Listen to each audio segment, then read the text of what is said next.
মোহাম্মদ নাজিমউদ্দিন বাংলা সাহিত্যের থ্রিলার জনরার একজন অপ্রতিদ্বন্দ্বী লেখক। তার বহুল আলোচিত একটি বই কেউ কেউ কথা রাখে রোমান্টিকতার মলাটে বাঁধানো এক অনবদ্য হত্যারহস্য কেউ কেউ কথা রাখে।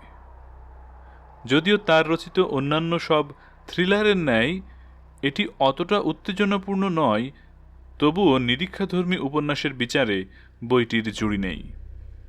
সবচেয়ে বেশি ভালো লেগেছে কাহিনীতে আমাদের মহান মুক্তিযুদ্ধ ও তার পরবর্তী সময়ের ইতিহাস খুব সুন্দরভাবে জুড়ে দেওয়া এবং আমাদের দেশীয় রাজনীতির যে অন্ধকারাচ্ছন্ন অধ্যায় সেটিও সুনিপুণভাবে ফুটিয়ে তুলেছেন।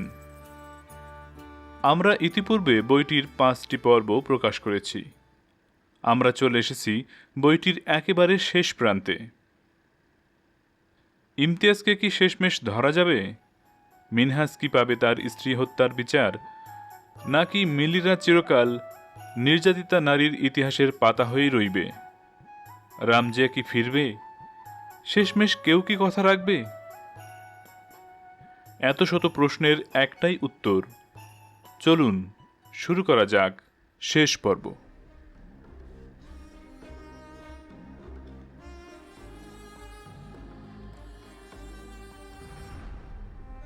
এভাবে আরও কিছুদিন অতিবাহিত হলেও মিলির কেসের কোনো অগ্রগতি হলো না।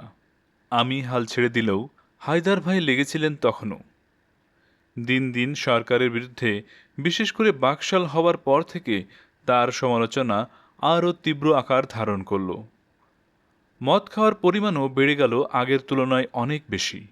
আমার ধারণা দেশের অবস্থা, মিলির কেসটার বেহাল দশা আর নিজের ব্যক্তিগত সমস্যায় জর্জরিত হয়ে তিনি মদ্যপানের দিকে আরও বেশি করে ঝুঁকে পড়েছিলেন। সন্তান না হওয়ার জন্য হায়দার ভাইয়ের মধ্যে দুঃখবোধ কতটা ছিল সেটা আমার পক্ষে বোঝা সম্ভব হয়নি। তিনি এ নিয়ে কোনো কথাও বলতেন না। তাকে দেখে মনে হতো না এসব বিষয় নিয়ে বিরাট কোনো আক্ষেপ আছে। তবে ভাবি যে মানসিকভাবে ভেঙে পড়েছিলেন সেটা বুঝতে পারতাম। আমার জীবনের সবচাইতে করুণ অধ্যায়ের শুরুটা বেশ স্পষ্ট মনে আছে। ঘটনার আগের দিন রাতে টহল দল নিয়ে ডিউটিতে ছিলাম আমি। ওয়াকি টকিতে আমাকে জানানো হলো হায়দার ভাই মতিঝিল পাড়ার একটি ফুটবল ক্লাবে গিয়ে মদ খেয়ে ভীষণ মারামারি করছেন। স্থানীয় পুলিশ এসে তাকে থানায় নিয়ে গেছে। আমি যেন সেখানে গিয়ে তাকে ছাড়িয়ে নিয়ে আসি। সাদা পোশাকে ছিলেন বলে নিজেকে পুলিশ পরিচয় দেবার পরও লোকাল থানা তার কথা বিশ্বাস করছিল না। তারা আমাদের থানার সাথে যোগাযোগ করলে সেখান থেকে বলা হয় এস.এম. হায়দার সত্যি সত্যি একজন সিনিয়র এসআই। তিনি আজিমপুর থানায় কর্মরত আছেন। তবে আটককৃত লোকটি সেই লোক কিনা তা খতিয়ে দেখার জন্য আমাকে সেখানে চলে যেতে বলা হয়। এটা যে হায়দার ভাই সে ব্যাপারে আমার মনে অবশ্য কোনো সন্দেহ ছিল না। দেরি না করে সঙ্গে সঙ্গে টহল দলটি নিয়ে মতিঝিল থানায় চলে যায় আমি। বিধ্বস্ত, মাতাল আর বেসামাল হায়দার ভাইকে দেখে খুব রেগে গিয়েছিলাম আমি। ইচ্ছে করছিল কড়া করে কিছু কথা শুনিয়ে দেই, কিন্তু সেই ইচ্ছে দমিয়ে তাকে থানা থেকে নিজের হেফাজতে নিয়ে নেই। মাতালদের সাথে মারামারি করে মাথা ফেটে গেছে তার। লোকাল পুলিশ হাসপাতালের এমার্জেন্সি থেকে ব্যান্ডেজ করিয়ে নিয়ে এসেছে। ডাক্তার বলেছে গুরুতর কিছু না, মাত্র 2টো সেলাই দিতে হয়েছে। আপনি এসব কি শুরু করেছেন ভাই? গাড়িতে করে ফেরার সময় হতাশ কণ্ঠেই বললাম তাকে। আপনার সমস্যা কি? হায়দার ভাই ছিলেন পুরো মাতাল। আমার কথার জবাবে মুখ সরিয়ে নিয়েছিলেন। আগেও তো মদ খেতেন, কখনো তো এরকম মাতলামি করতে দেখিনি। এবার রাগ দেখিয়ে বললাম, পুলিশ হয়ে মদ খেয়ে মাতলামি করে পুলিশের হাতে ধরা পড়লেন? আপনার লজ্জা পাওয়া উচিত। ব্রাদার, টেনে টেনে বলছিলেন তিনি, তুমি আমার দুঃখটা বুঝবে না। রাখেন আপনার দুঃখ, চটে গিয়েছিলাম খুব। ওই এক কথা আর বলবেন না।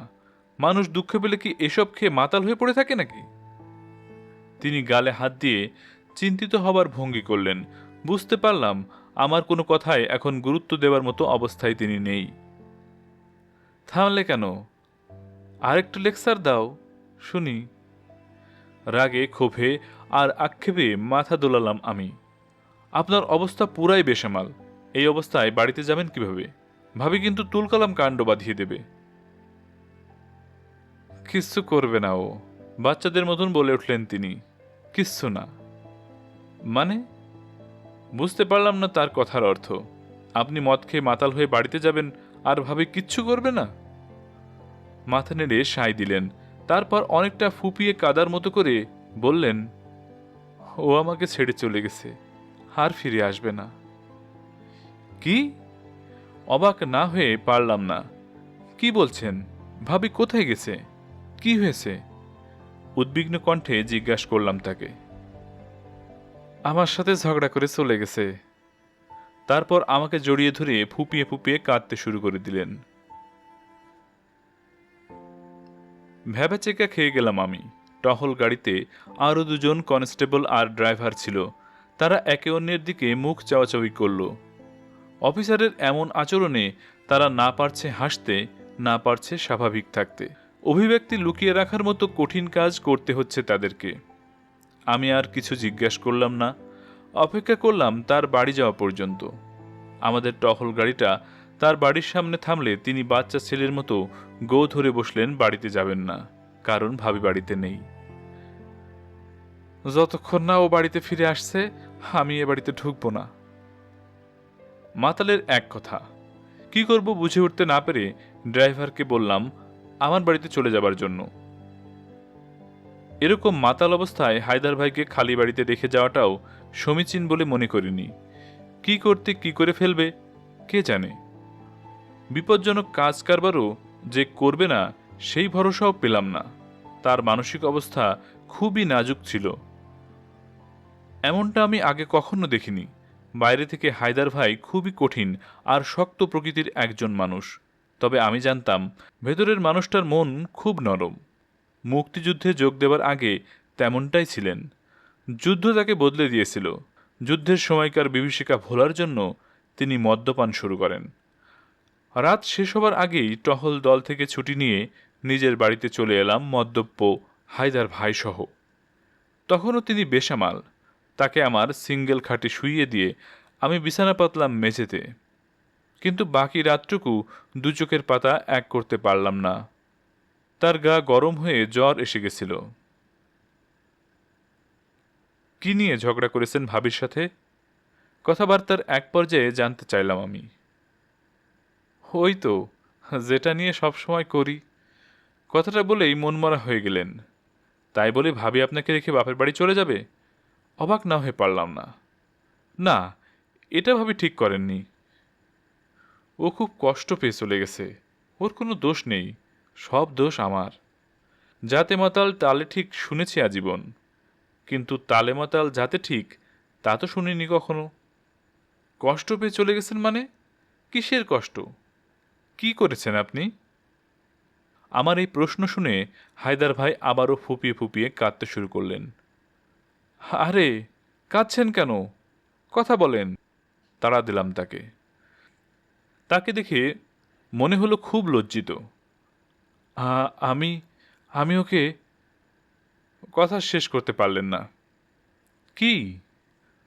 চড় মেরেছি। আমার মুখ হাঁ হয়ে গেল। ভাবির গায়ে হাত তোলার মতো লোক হায়দার ভাই নন। কথাটা বিশ্বাস করতেও কষ্ট হচ্ছিল। নিশ্চয় হুঁশ জ্ঞান ছিল না তার। মদ খেয়ে মেরেছেন? না, ওকে মেরে মদ খেয়েছি, মনের দুঃখে। এবার বুঝতে পারলাম ভাবি কেন বাড়ি ছেড়ে চলে গেছেন। বিশ্বাস করো, মাথাটা ঠিক ছিল না।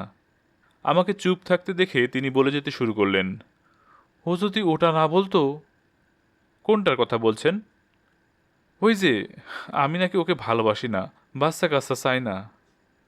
এরপর তিনি বলে যেতে লাগলেন তাদের ঝগড়াটা কিভাবে শুরু হয়েছিল। বেশ কয়েকদিন ধরে এক পীরের কাছে নিয়ে যাবার জন্য ভাবি চাপ দিচ্ছিলেন। নীলু ভাবির মা খালারা সেই পীরের মুরিদ। তাদের ধারণা পীরের বরকতে উনি মা হতে পারবেন। ভাবি তাদের কথা পুরোপুরি বিশ্বাস করেছেন। কিন্তু এইসব পীর ফকিরে বিশ্বাস নেই হায়দার ভাইয়ের। তিনি সোজা বলে দিয়েছেন ওই পীরের দরবারে গিয়ে ধর্ণা দেবেন না। আমি জানি আপনি এসবে বিশ্বাস করেন না, আমিও করি না, কিন্তু ভাবির জন্য এটা করলে কি এমন ক্ষতি হতো? একটু গেলেই পারতেন। তুমি কি ভেবেছো আমি পীর ফকিরে বিশ্বাস করি না বলে যাইনি?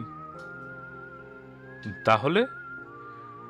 ওই শালার পীর তো ৭১-এর রাজাকার ছিল, পাকিস্তানিদের দোসর ছিল হারামজাদা।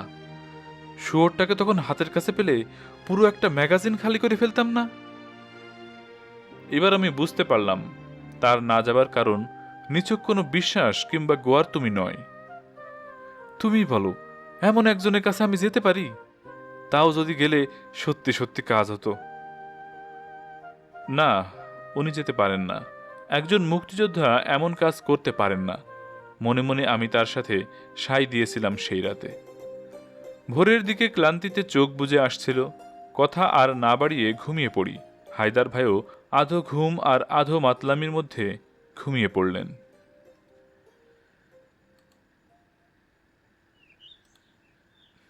সকালে উঠে দেখি আমারও আগে ঘুম থেকে উঠে বিছানার উপর বসে উদাস হয়ে বাইরে তাকিয়ে আছেন। তুমি নীলুকে একটু বুঝিয়ে সুঝিয়ে নিয়ে আসবে? আমাকে ঘুম থেকে উঠতে দেখেই সবার আগে এ কথাটা বললেন। আমি হেসে ফেললাম। আনবো, যদি আপনি একটা প্রমিস করেন। ঝোপ বুঝে কোপটা মেরে বসলাম আমি। কি? আমাকে কথা দিতে হবে আর কখনো মদ খেতে পারবেন না। আমার দিকে চোখ বড় বড় করে তাকিয়ে রইলেন হায়দার ভাই। কখনো না? হতাশ শোনালো তার কণ্ঠটা। মাসে ২-১বারও না? না। কখনো না মানে? কখনো না। যদি আমাকে কথা দিতে পারেন তাহলে আমি নিজে ভাবির বাপের বাড়ি গিয়ে ওনাকে বুঝিয়ে সুঝিয়ে নিয়ে আসব। কথাটা আমি বেশ আত্মবিশ্বাসের সাথে বলতে পেরেছিলাম, তার কারণ ভাবি আমাকে খুব পছন্দ করতেন। আমি অনুরোধ করলে যে উনি না করতে পারবেন না সেটা জানতাম। হায়দার ভাই কোনো রকম চিন্তাভাবনা না করেই রাজি হয়ে গেলেন। ওকে, নো মদ, নো শারাব। মাথা দোলালাম আমি। হবে না, এভাবে বললে হবে না ভাই। তাহলে কিভাবে বলবো? বিস্মিত হয়ে জানতে চাইলেন তিনি। আমাকে ছুঁয়ে বলতে হবে। আরে মিয়া, তুমি দেখি মেয়ে মানুষের মতো কথা বলছো। হ্যাঁ, আশ্চর্য। যদি গা ছুঁয়ে প্রতিজ্ঞা করতে পারেন তো করেন, নইলে দরকার নেই। আমিও নাছোড়বান্দা, ভালো করে জানতাম তিনি আমাকে কতটা ভালোবাসেন। আমার স্থির বিশ্বাস ছিল আমার গা ছুঁয়ে প্রতিজ্ঞা করলে সেই প্রতিজ্ঞা তিনি ভাঙতে 10 বার চিন্তা করবেন। হায়দার ভাইকে দেখেও মনে হলো তৃতীয় বিশ্বযুদ্ধ বাঁধাবেন কিনা সেই সিদ্ধান্ত নিচ্ছেন বুঝি। খুবই কঠিন কাজ তার পক্ষে। অবশেষে অনেক কষ্টে তিনি আমার গা ছুঁয়ে কথা দিলেন এ জীবনে আর মদ স্পর্শ করবেন না।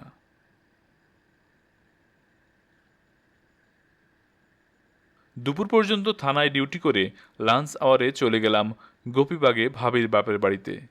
আমাকে দেখেই তিনি বুঝে গেলেন কেন এসেছি। এর আগে ২-১বার ওখানে গেলেও হায়দার ভাইয়ের সাথেই গেছি, একা কখনো যায়নি। যাই হোক, ভাবিকে খুব বেশি বোঝাতে হলো না। তাদের প্রেমটা আসলে দুতরফ থেকেই প্রবল ছিল। নীলু ভাবি যখনই শুনতে পেলেন হায়দার ভাই মারামারি করে মাথা ফাটিয়েছেন, তার শরীর খারাপ, তখন আর দেরি না করে যে সুটকেস নিয়ে বাপের বাড়িতে গিয়েছিলেন সেটি নিয়েই আমার সঙ্গে রওনা দিয়ে দিলেন। ভাবির উদ্বিগ্নতা দেখে আমার খুব ভালো লাগলো।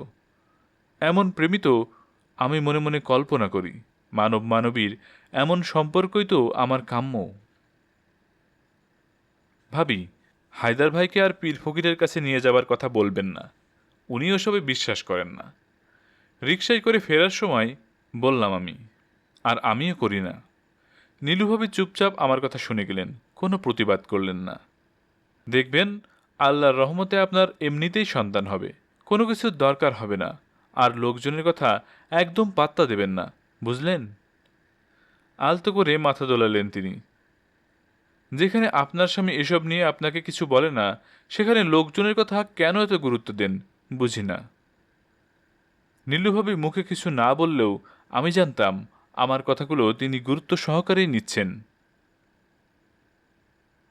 আমি স্বপ্ন দেখেছি হায়দার ভাইয়ের বাচ্চাকে কোলে নিয়ে আদর করছি। আমার দিকে আশাবাদী হয়ে তাকালেন ভাবি। কবে দেখেছেন? কখন দেখেছেন? এই তো কয়েকদিন আগে, শেষ রাতে। মিথ্যেটা বলতে আমার একটুও খারাপ লাগেনি। দেখে মনে হলো ভাবি খুব খুশি হয়েছেন। মুখ ফুটে না বললেও তার মনোভাব আমি বুঝতে পেরেছিলাম। ভাই, আপনার কথাই যেন ঠিক হয়। দুপুর হয়ে গেছে অনেক আগেই। বাড়িতে কোনো খাবার দাবার নেই। ভাবি গিয়ে রান্না করলে অনেক দেরি হয়ে যাবে। তাই পথে রিক্সা থামিয়ে 3 প্যাকেট বিরিয়ানি কিনে নিলাম।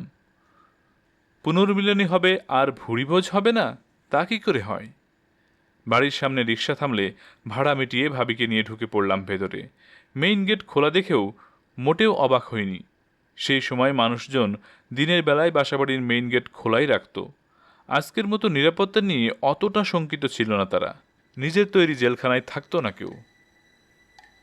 কোনো সাড়া শব্দ না পেয়ে ভাবলাম হায়দার ভাই বোধহয় জ্বরের ঘরে ঘুমাচ্ছেন। ঘরের এই অবস্থা কেন? ভাবি আঁতকে উঠে বললেন। কি? এবার আমার নজরে পড়ল ঘরটা। 2টো চেয়ার উল্টে পড়ে আছে, টেবিলটাও জায়গা থেকে সরে আছে। দৈনিক ইত্তেফাকের একটি কপি মেঝেতে গড়াগড়ি খাচ্ছে। আমার ভেতরে কিছু একটা বলে উঠল যেন, একটা আশঙ্কা, এক ধরনের অনুভূতি। আমি জোর দিয়ে বলতে পারবো না সেটা কি ছিল। নীলু ভাবিকে পাশ কাটিয়ে শোবার ঘরের দিকে পা বাড়ালাম। দরজা আধ ভেজানো ছিল। সেটা আস্তে করে ধাক্কা দিতেই আমার সমস্ত জগৎ কেঁপে উঠল। লণ্ডভণ্ড বিছানায় রক্তের সাগরের মধ্যে হায়দার ভাইয়ের নিথর দেহটা পড়ে আছে। ঠিক তখনই আমার পেছন থেকে ভাবির চিৎকার কাঁপিয়ে দিল সারা ঘর। অজ্ঞান হয়ে ঢলে পড়লেন তিনি।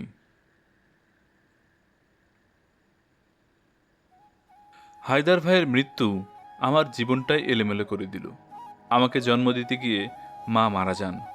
বাবাকেও বেশি দিন পাইনি। যতদিন বেঁচে ছিলেন আমার থেকে দূরে দূরে ছিলেন তিনি। মা মারা যাবার পর আত্মীয় স্বজনেরা বহু চেষ্টা করেও বাবাকে দ্বিতীয়বার বিয়ে দিতে পারেননি। যখন প্রশ্ন উঠল আমাকে মানুষ করার দায়িত্ব কে নেবে, তখন তিনি সেই দায়িত্ব তুলে দেন আমার বড় মামার হাতে। একই জেলায় হলেও দাদার বাড়ি থেকে মামার বাড়ির দূরত্ব ছিল প্রায় 20-25 মাইল। যোগাযোগ ব্যবস্থাও ছিল বেশ খারাপ। ফলে আমার স্কুল শিক্ষক বাবা প্রতি মাসে একবারের বেশি দেখা করতে আসতেন না। সেদিক থেকে দেখলে আমি বাবার স্নেহ থেকেও বঞ্চিত ছিলাম। পুলিশে ঢোকার পর হায়দার ভাই ছিলেন আমার বন্ধু, বড় ভাই এবং পিতৃতুল্য একজন মানুষ। বন্ধুর মতো সম্পর্ক ছিল আমাদের, আবার বড় ভাইয়ের মতো আগলে রাখতেন সারাক্ষণ। সব মিলিয়ে আমি তার মধ্যে এমন কিছু খুঁজে পেয়েছিলাম যেটাকে বলে ফাদার ফিগার। হায়দার ভাইয়ের মৃত্যু যেন আমাকে পুরোপুরি এতিম করে দিল। আমি হয়ে পড়লাম নিঃসঙ্গ আর বিপর্যস্ত একজন মানুষ। এই মৃত্যুটা আমি মেনে নিতে পারিনি। মুক্তিযোদ্ধা এস.এম. হায়দারকে উপর্যুপুরি ছুরিকাঘাতে নির্মমভাবে হত্যা করা হয়েছে। কে করেছিল, কেন করেছিল সেটা নিশ্চিত করে কেউ বলতে পারেনি কখনো। তবে এ নিয়ে আমার মধ্যে কোনো সংশয় ছিল না। আমি জানতাম এ কাজ একজনের পক্ষেই করা সম্ভব, ইমতিয়াজ। আজও আমি বিশ্বাস করি ইমতিয়াজই হায়দার ভাইকে খুন করেছে, কিন্তু কেউ আমার কথা বিশ্বাস করেনি। না করার কারণ, এ ব্যাপারে আমার কাছে কোনো প্রমাণ ছিল না। আগের দিন ফুটবল ক্লাবে মদের আড্ডায় যাদের সাথে হায়দার ভাইয়ের মারামারি হয়েছিল তাদের দিকেই সন্দেহের আঙুল তোলা হলো। বেশ কয়েকজনকে গ্রেপ্তার করেছিল পুলিশ, কিন্তু দেখা গেল ওটা একটা বিচ্ছিন্ন ঘটনা। মদের আড্ডায় এরকম ঘটনা হরহামেশাই হয়ে থাকে। ওই দিনের ঘটনাটি ছিল নিছক তর্কাতর্কি থেকে সৃষ্ট একটি হাতাহাতি। মদের আড্ডায় এক লোকের সাথে বচসায় জড়িয়ে পড়েছিলেন হায়দার ভাই। সেই লোক যুদ্ধের সময় পাকিস্তানি মিলিটারির খাবার সাপ্লাই দেবার কন্ট্রাক্ট পেয়েছিল। এই কথা তুলতেই তর্কতর্কিটা হাতাহাতির পর্যায়ে চলে যায়। লোকটার সাথে ছিল আরও 2জন। হায়দার ভাই একা ওই 3জনের সাথে মারামারি শুরু করে দিয়েছিলেন। আমিও মনে করি ক্লাবের মারামারিটার সাথে খুনের কোনো সম্পর্ক নেই। ইমতিয়াজ আর তার লোকজন আরও আগে থেকে হায়দার ভাইয়ের পিছু নিয়েছিল। কাকতলীয়ভাবে মারামারির পরদিন খুনটা হয়েছে, এই যা। খুনটা যে ইমতিয়াজ করেছে সেটা নিছক আমার পক্ষে সন্দেহ ছিল না, এর পক্ষে জোরালো একটা প্রমাণও ছিল। আততায়ীর আক্রমণে নিহত হবার আগে নিজের বিছানার চাদরে একটা কিছু লেখার চেষ্টা করেছিলেন তিনি। অপূর্ণাঙ্গ একটি অক্ষর, মাত্রাবিহীন হ। কিন্তু আমি জানতাম উনি আসলে জীবনের শেষ রক্তবিন্দু দিয়ে একজনের নাম লিখে যেতে চেয়েছিলেন, ইমতিয়াজ। রস্যই লিখতে গিয়েই ঢলে পড়েছিলেন মৃত্যুর কোলে। আমার এমন কথা থানার ওসি আলী ইকরাম সাহেব আমলেই নেয়নি।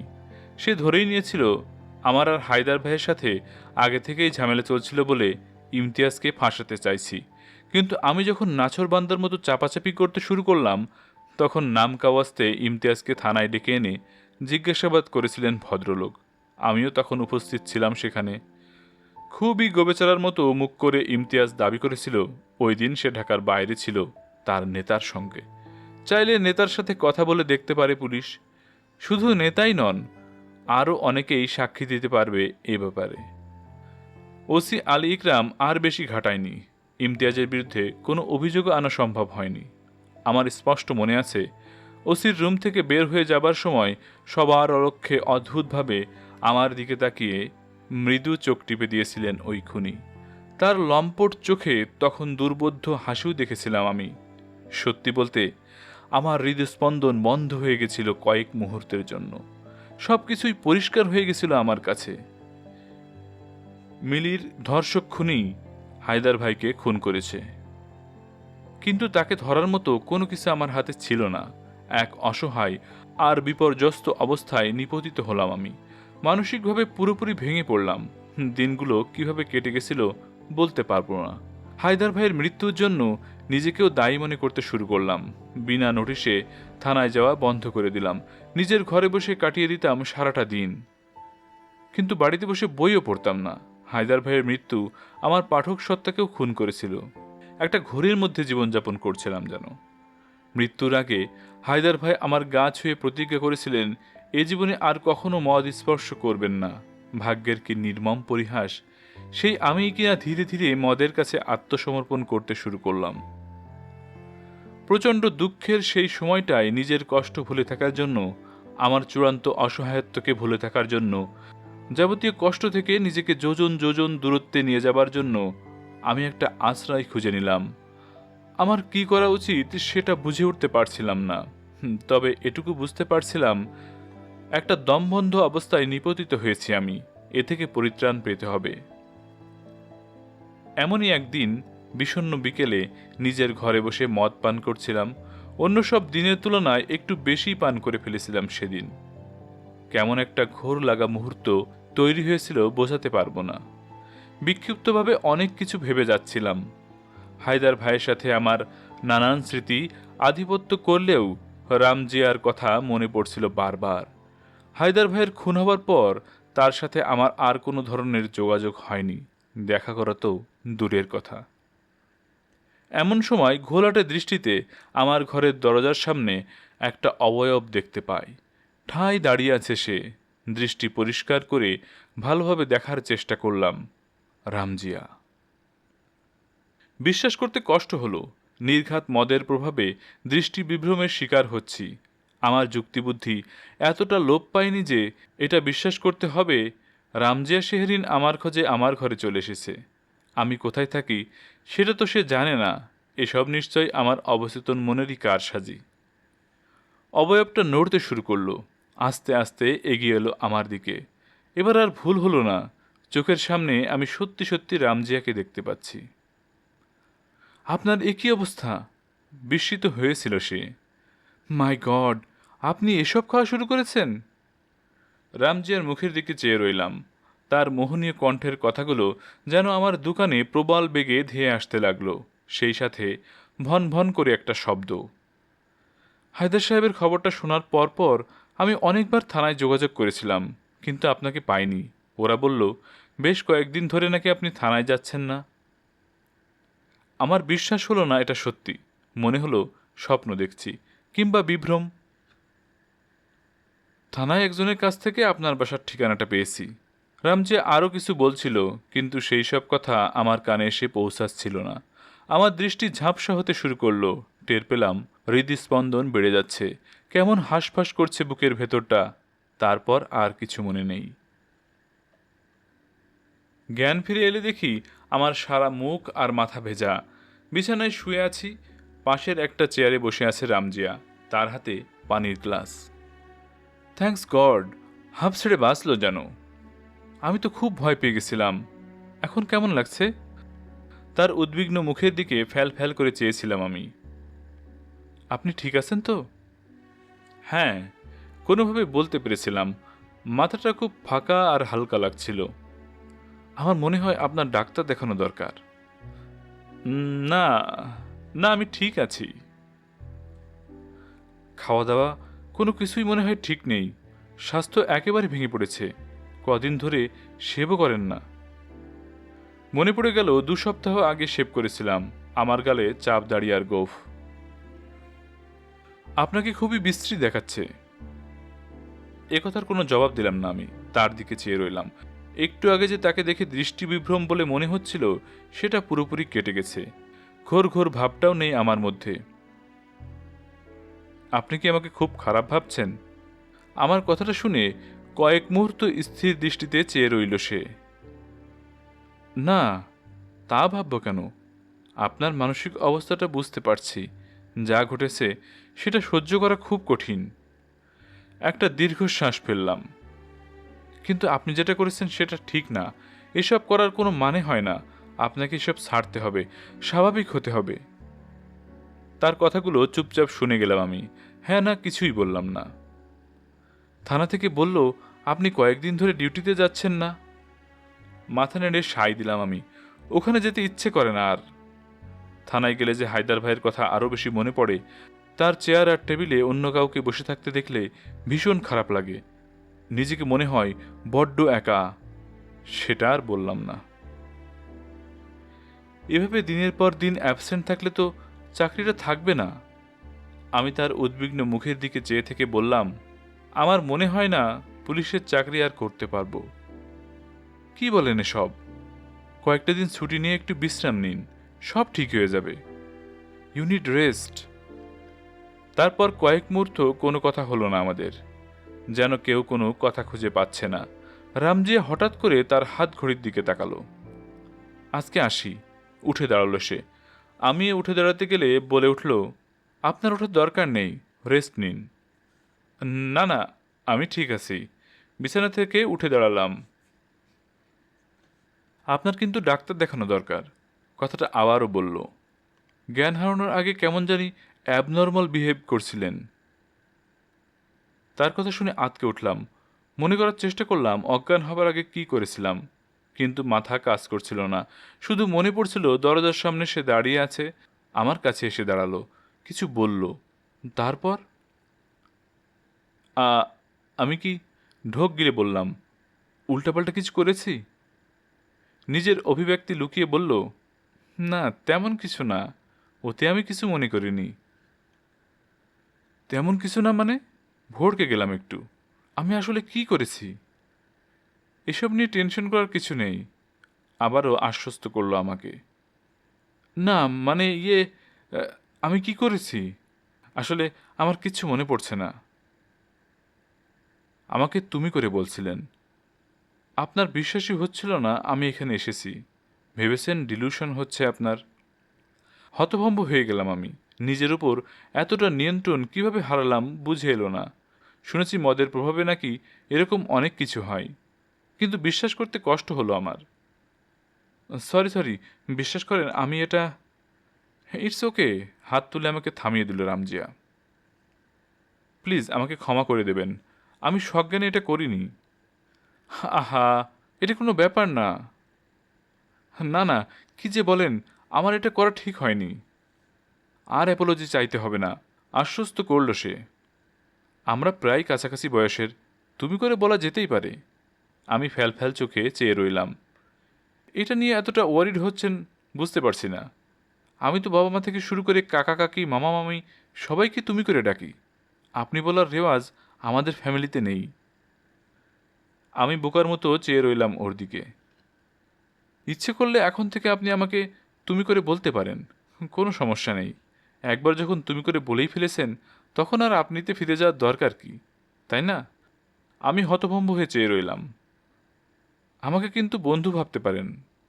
কথাটা শুনে যে কি ভালো লেগেছিল বলে বোঝাতে পারবো না। ঠিক আছে? মাথা নেড়ে সায় দিয়েছিলাম আমি। তাহলে আমাকেও তুমি করে ডাকতে হবে। হুট করেই মুখ দিয়ে কথাটা বের হয়ে গেছিল। এমন কথা কিভাবে আমি ওই দিন বলতে পেরেছিলাম সেটা আজও আমার কাছে বিস্ময় ঠেকে। জীবনে এরকম অনেক সময় আসে যখন মানুষ তার স্বভাবের বাইরে গিয়ে কিছু করে ফেলে। আমিও সেদিন তাই করেছিলাম। ও, এটা আমার কথার জবাবে খুব স্বাভাবিক ভঙ্গিতেই বলেছিল। ঠিক আছে। কথাটা বলেই দরজার কাছে গিয়ে থমকে দাঁড়ালো সে, ফিরে তাকালো আমার দিকে। 5 দিন পর কিন্তু জন্মদিন, মনে আছে তো? মনে পড়ে গেল আমার। জন্মের পর থেকে কখনো জন্মদিন পালন করিনি। গত বছর হায়দার ভাই যখন জানতে পারলেন আমার জন্মদিনের কথা, তখন সঙ্গে সঙ্গে নিউ মার্কেটে নিয়ে গিয়ে একটা শার্ট গিফট করেছিলেন। রাতে ভাবির হাতে রান্না করা সুস্বাদু পোলাও তো ছিলই। সেটাই ছিল আমার জীবনের প্রথম জন্মদিন পালন করা। নিউ মার্কেটে বিকেলে আমি আসবো ওই দিন, ঠিক আছে? বলল সে। বুক পয়েন্টের সামনে 5টার দিকে। মাথা নেড়ে সায় দিলাম আমি। জন্মদিনের ট্রিটটা কিন্তু দিতে হবে, হেসে বলল রামজিয়া। ভুলে যেও না যেন। কথাটা বলেই ঘুরে চলে গেল সে। আমি অনেকক্ষণ পর্যন্ত তাকিয়ে থাকলাম দরজার দিকে। পরদিন শেভ করে চুল কেটে একদম ফ্রেশ হয়ে গেলাম। একটা দিন বিশ্রাম নিয়ে চলে গেলাম থানায়। আমার কাছে মনে হতে লাগলো এ কদিনে কেমন অচেনা হয়ে গেছে সব কিছু। কলিগদের ভাবভঙ্গি দেখেও আন্তরিক বলে মনে হলো না, যেন আমি অযাচিত কেউ। নিজের চেয়ার টেবিলে অন্য একজন অফিসারকে দেখে খুবই অবাক হলাম। পুরনো এক কলিগ জানালো নতুন জয়েন করেছে সে। তাহলে কি আমার চাকরিটা চলে গেছে? না, ওই কলিগই জানালো গত সপ্তাহে আমার বদলি হয়ে গেছে বরিশালের উজিরপুর নামক এক জায়গায়। এই বদলিটা যে শাস্তি হিসেবে দেয়া হয়েছে সেটা জানাতেও ভুলল না ততদিনে সাবেক হয়ে যাওয়া আমার সেই কলিগ। ওসি সাহেব থানায় ছিল না বলে তার সঙ্গে আর দেখা হলো না। আমি কয়েক মুহূর্ত চুপচাপ বসে রইলাম থানায়। মাথায় নানান চিন্তা ঘুরপাক খেতে শুরু করলো। একদিক থেকে ভালোই হয়েছে ভাবলাম। এই থানায় নিজেকে মানিয়ে নিতে খুবই বেগ পেতে হচ্ছিল আমার। হায়দার ভাইয়ের স্মৃতি ছাড়াও ওসি এবং ওসির ঘনিষ্ঠ কলিগদের মনোভাব মোটেও বন্ধুসুলভ ছিল না আর। তখন উজিরপুরের মতো প্রত্যন্ত অঞ্চলে গিয়ে এসব থেকে দূরত্ব বাড়ানোর একটা সুযোগ এসে গেল। আমার প্রতি একটু বন্ধুভাবাপন্ন দুই একজন কলিগ যে এখানে ছিল না তা নয়। তাদের একজন সোহরাব মুন্সি 1 কাপ চা বাড়িয়ে দিল আমার দিকে। আমি সেই চায়ে চুমুক দিতে যাব, অমনি একটা কথা শুনে থমকে গেলাম। ইমতিয়াজের লগে বাড়াবাড়ি না করলে এত খারাপ জায়গায় পোস্টিং হইতো না, বুঝলেন? বিস্ময়ে হতভম্ব হয়ে গেলাম আমি। সবাই বলাবলি করতেছে ও নাকি আপনারে এমন জায়গায় বদলি করছে, ওর নেতা এখন বিরাট ক্ষমতাবান। মুহূর্তে চায়ের স্বাদ বিস্বাদ হয়ে গেল আমার কাছে। কাপটা নামিয়ে রাখলাম। ওসি সাহেবের লাগে তার এখন খুব খাতির। আমার কানে ভো ভো শব্দ হতে শুরু করলো। হায়দার সাহেব রে, সে মারুক আর নাই মারুক, লোকজন কিন্তু মনে করে পুলিশ মারার পরেও কিচ্ছু হয় নাই যখন, সে নিশ্চয় বিরাট ক্ষমতাবান। সোহরাব মুন্সি আমার জন্য অপেক্ষা না করে নিজের কাপে চুমুক দিতে দিতে গল্প করে যেতে লাগলো। এই সব লোকজনের জন্য এইরকম অ্যালিগেশন কিন্তু ক্রেডিট। আমি যন্ত্রের মতো উঠে দাঁড়ালাম খুব দ্রুত, আর হুট করে হলেও অবশেষে সিদ্ধান্তটা নিয়েই ফেললাম তখনই। আরে কই যান, ওসি সাহেবের লগে দেখা করবেন না? সোহরাব মুন্সি পিছন থেকে কথাটা বললেও আমি ফিরেও তাকাইনি। থানা থেকে ফিরে এসে পরপর 2 দিন আমি নিজের ঘরে বন্দী হয়ে রইলাম আবারও। চাকরি ছাড়ার সিদ্ধান্ত নিলেও আনুষ্ঠানিকভাবে সেটা করার দরকার মনে করিনি। ভালো করে জানতাম নতুন পোস্টিংয়ে জয়েন না করলে কিছুদিনের মধ্যে আমার বিরুদ্ধে বিভাগীয় ব্যবস্থা নেওয়া হবে। চাকরি ছেড়ে দেওয়ার সিদ্ধান্তটা নেবার পর থেকে খুব হালকা বোধ করছিলাম আমি, যেন এক ধরনের বন্দি দশা থেকে মুক্তি পেয়েছি। কিন্তু আমি করব কি? জীবন ধারণের জন্য তো কিছু একটা করতেই হবে। অবশ্য এই চিন্তাটা আমাকে খুব একটা ব্যতিব্যস্ত করতে পারেনি। একা একজন মানুষ, সংসার বলতে কিছু নেই, কিছু একটা করে জীবন ধারণ করা যাবে সেটা নিয়ে খুব একটা উদ্বিগ্ন ছিলাম না। যা হবার হবে। পুলিশের চাকরি আর করছি না। এই চাকরির জন্য আমি একদমই বেমানান। জোর করেও যদি যাই তাহলে বড়জোর কয়েক মাস টিকে থাকতে পারবো, এর বেশি নয়। এ ব্যাপারে আমি নিশ্চিত হয়ে গেছিলাম। এদিকে পকেট আমার ফুটো, জমানো টাকার প্রায় সবটাই তেতো জলে ভেসে গেছে। ঘরের কোণে কতগুলি খালি বোতল সেই কথাই বলছিল। খুব বেশি বন্ধু আমার কখনো ছিল না।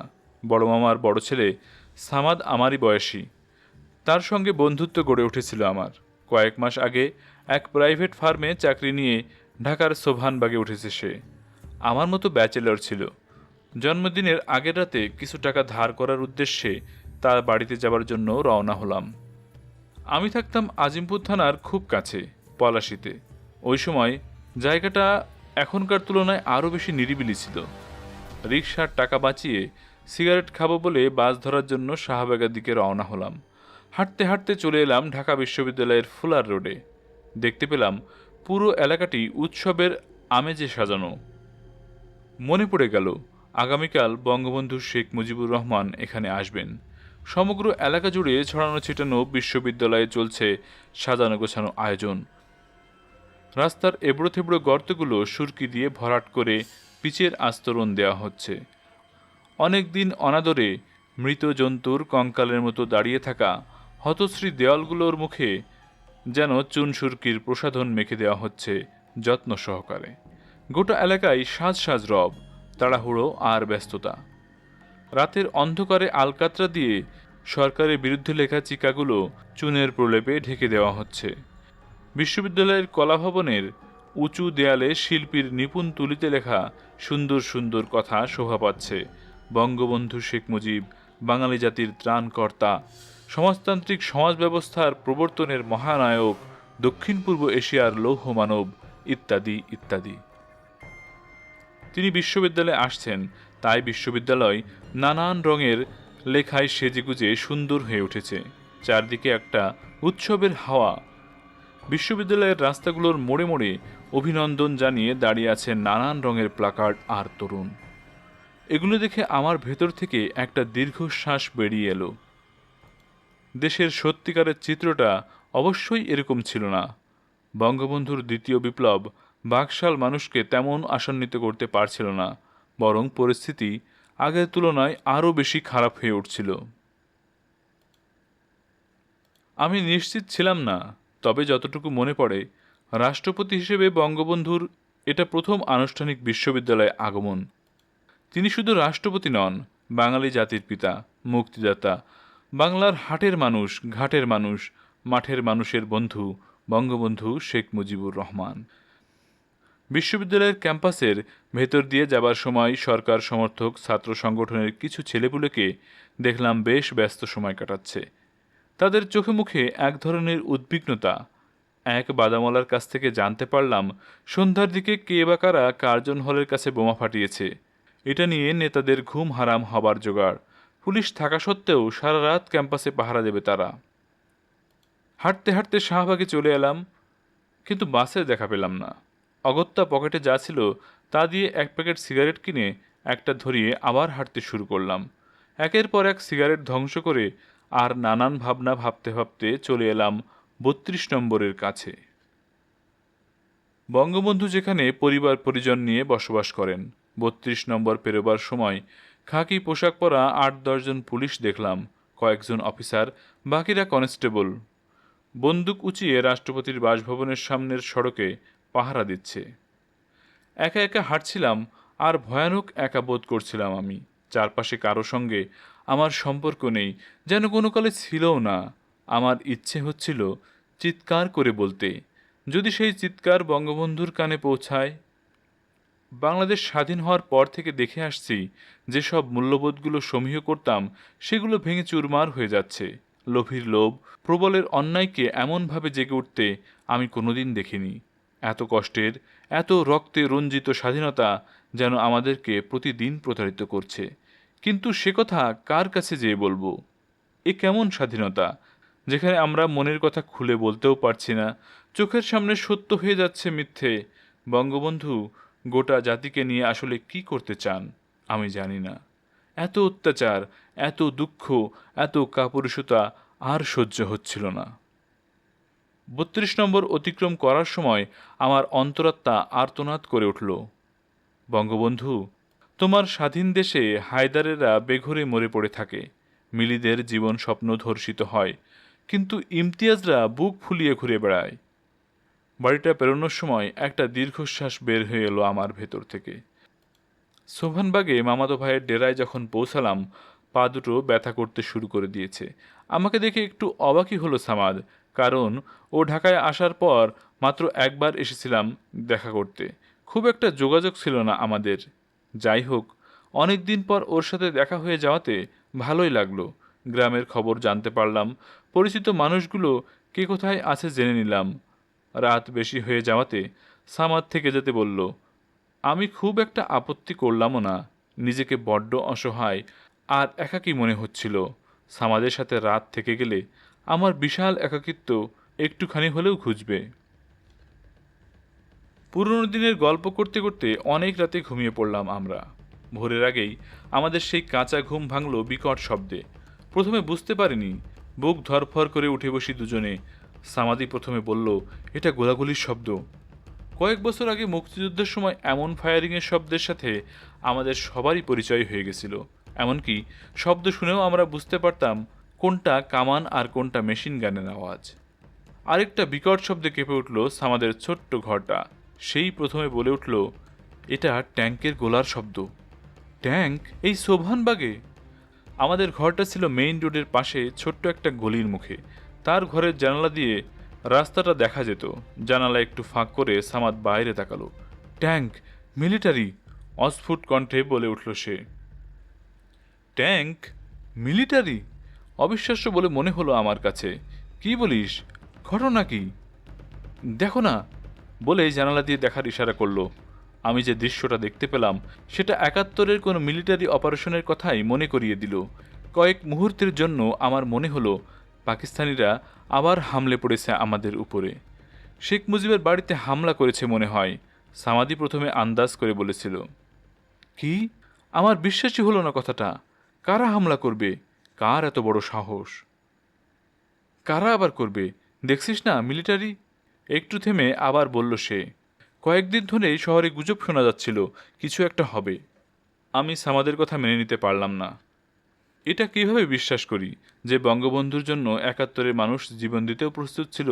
পাকিস্তানি কারাগারে বন্দী থাকার সময় যার মুক্তির জন্য এদেশের মা বোনেরা রোজা রেখেছে, যাকে জাতির পিতা হিসেবে সবাই মনে করে, তাকে কিনা হত্যা করবে এদেশেরই সেনাবাহিনী? খবরটা জানার জন্য সামাদ দোতলায় চলে গেল আমাকে দেখে। আমি জানালায় চোখ রেখে দেখে যেতে থাকলাম। রাস্তাটা পুরোপুরি ফাঁকা, মাঝে মধ্যে সেনাবাহিনীর জিপ আর ট্রাক যাতায়াত করছে, কিন্তু এর বেশি দেখা যাচ্ছিল না। তবে আশেপাশে থেমে থেমে গুলির শব্দ হচ্ছিল।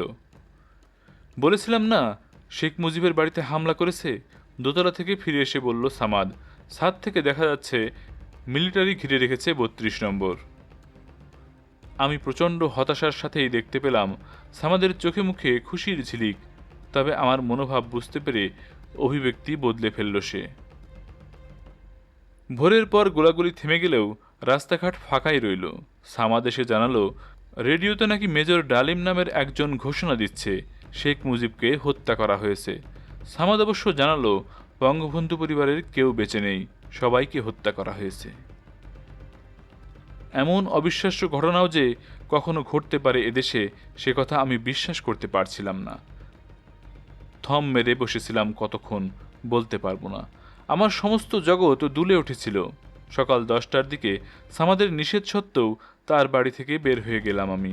৩২ নম্বরের সামনে দিয়ে যাবার সময় এক ভবঘুরে টাইপের লোককে দেখলাম আরেকজন উৎসুক ব্যক্তিকে বলছে, বাড়ির ভেতরে সিঁড়িতে নাকি বঙ্গবন্ধুর লাশ পড়ে আছে।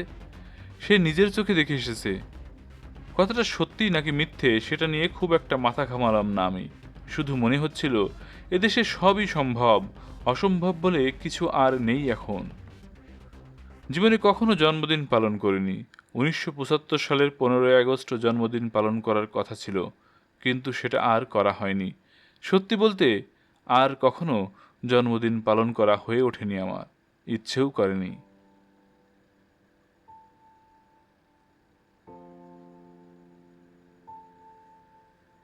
বঙ্গবন্ধুর মৃত্যুর পর আবারও নিজের ঘরে ২-১ দিন বন্দি থেকে অবশেষে কোনো রকম চিন্তাভাবনা না করেই দরকারি কাপড় চোপড় একটা ব্যাগে ভরে ঘরে তালা মেরে নিজের গ্রামে চলে গেলাম।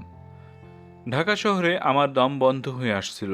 আমি এই গুমোট আর নৃশংস নীরবতাকে মেনে নিতে পারছিলাম না। বঙ্গবন্ধুর লাশকে ফেলে রেখেই তার দলের অধিকাংশ নেতা খন্দকার মোশতাকের নেতৃত্বে নতুন সরকার গঠন করেছিল। ৭১-এর যে মানুষটি শারীরিকভাবে অনুপস্থিত থেকেও ছিলেন মহানায়ক, তিনিই কিনা হয়ে উঠলেন কারো কাছে ফেরাউন, কারো কাছে জালেম। এসব দেখে রীতিমতো ঘেন্না জন্মে গেল আমার। পালাতে চাইলাম আমি, কিন্তু যাবার মতো খুব বেশি জায়গা ছিল না, তাই পৈতৃক বাড়িতেই আশ্রয় নিলাম। মাথা গোজার জন্য একটা ভিটে আর বাড়ি ছিল।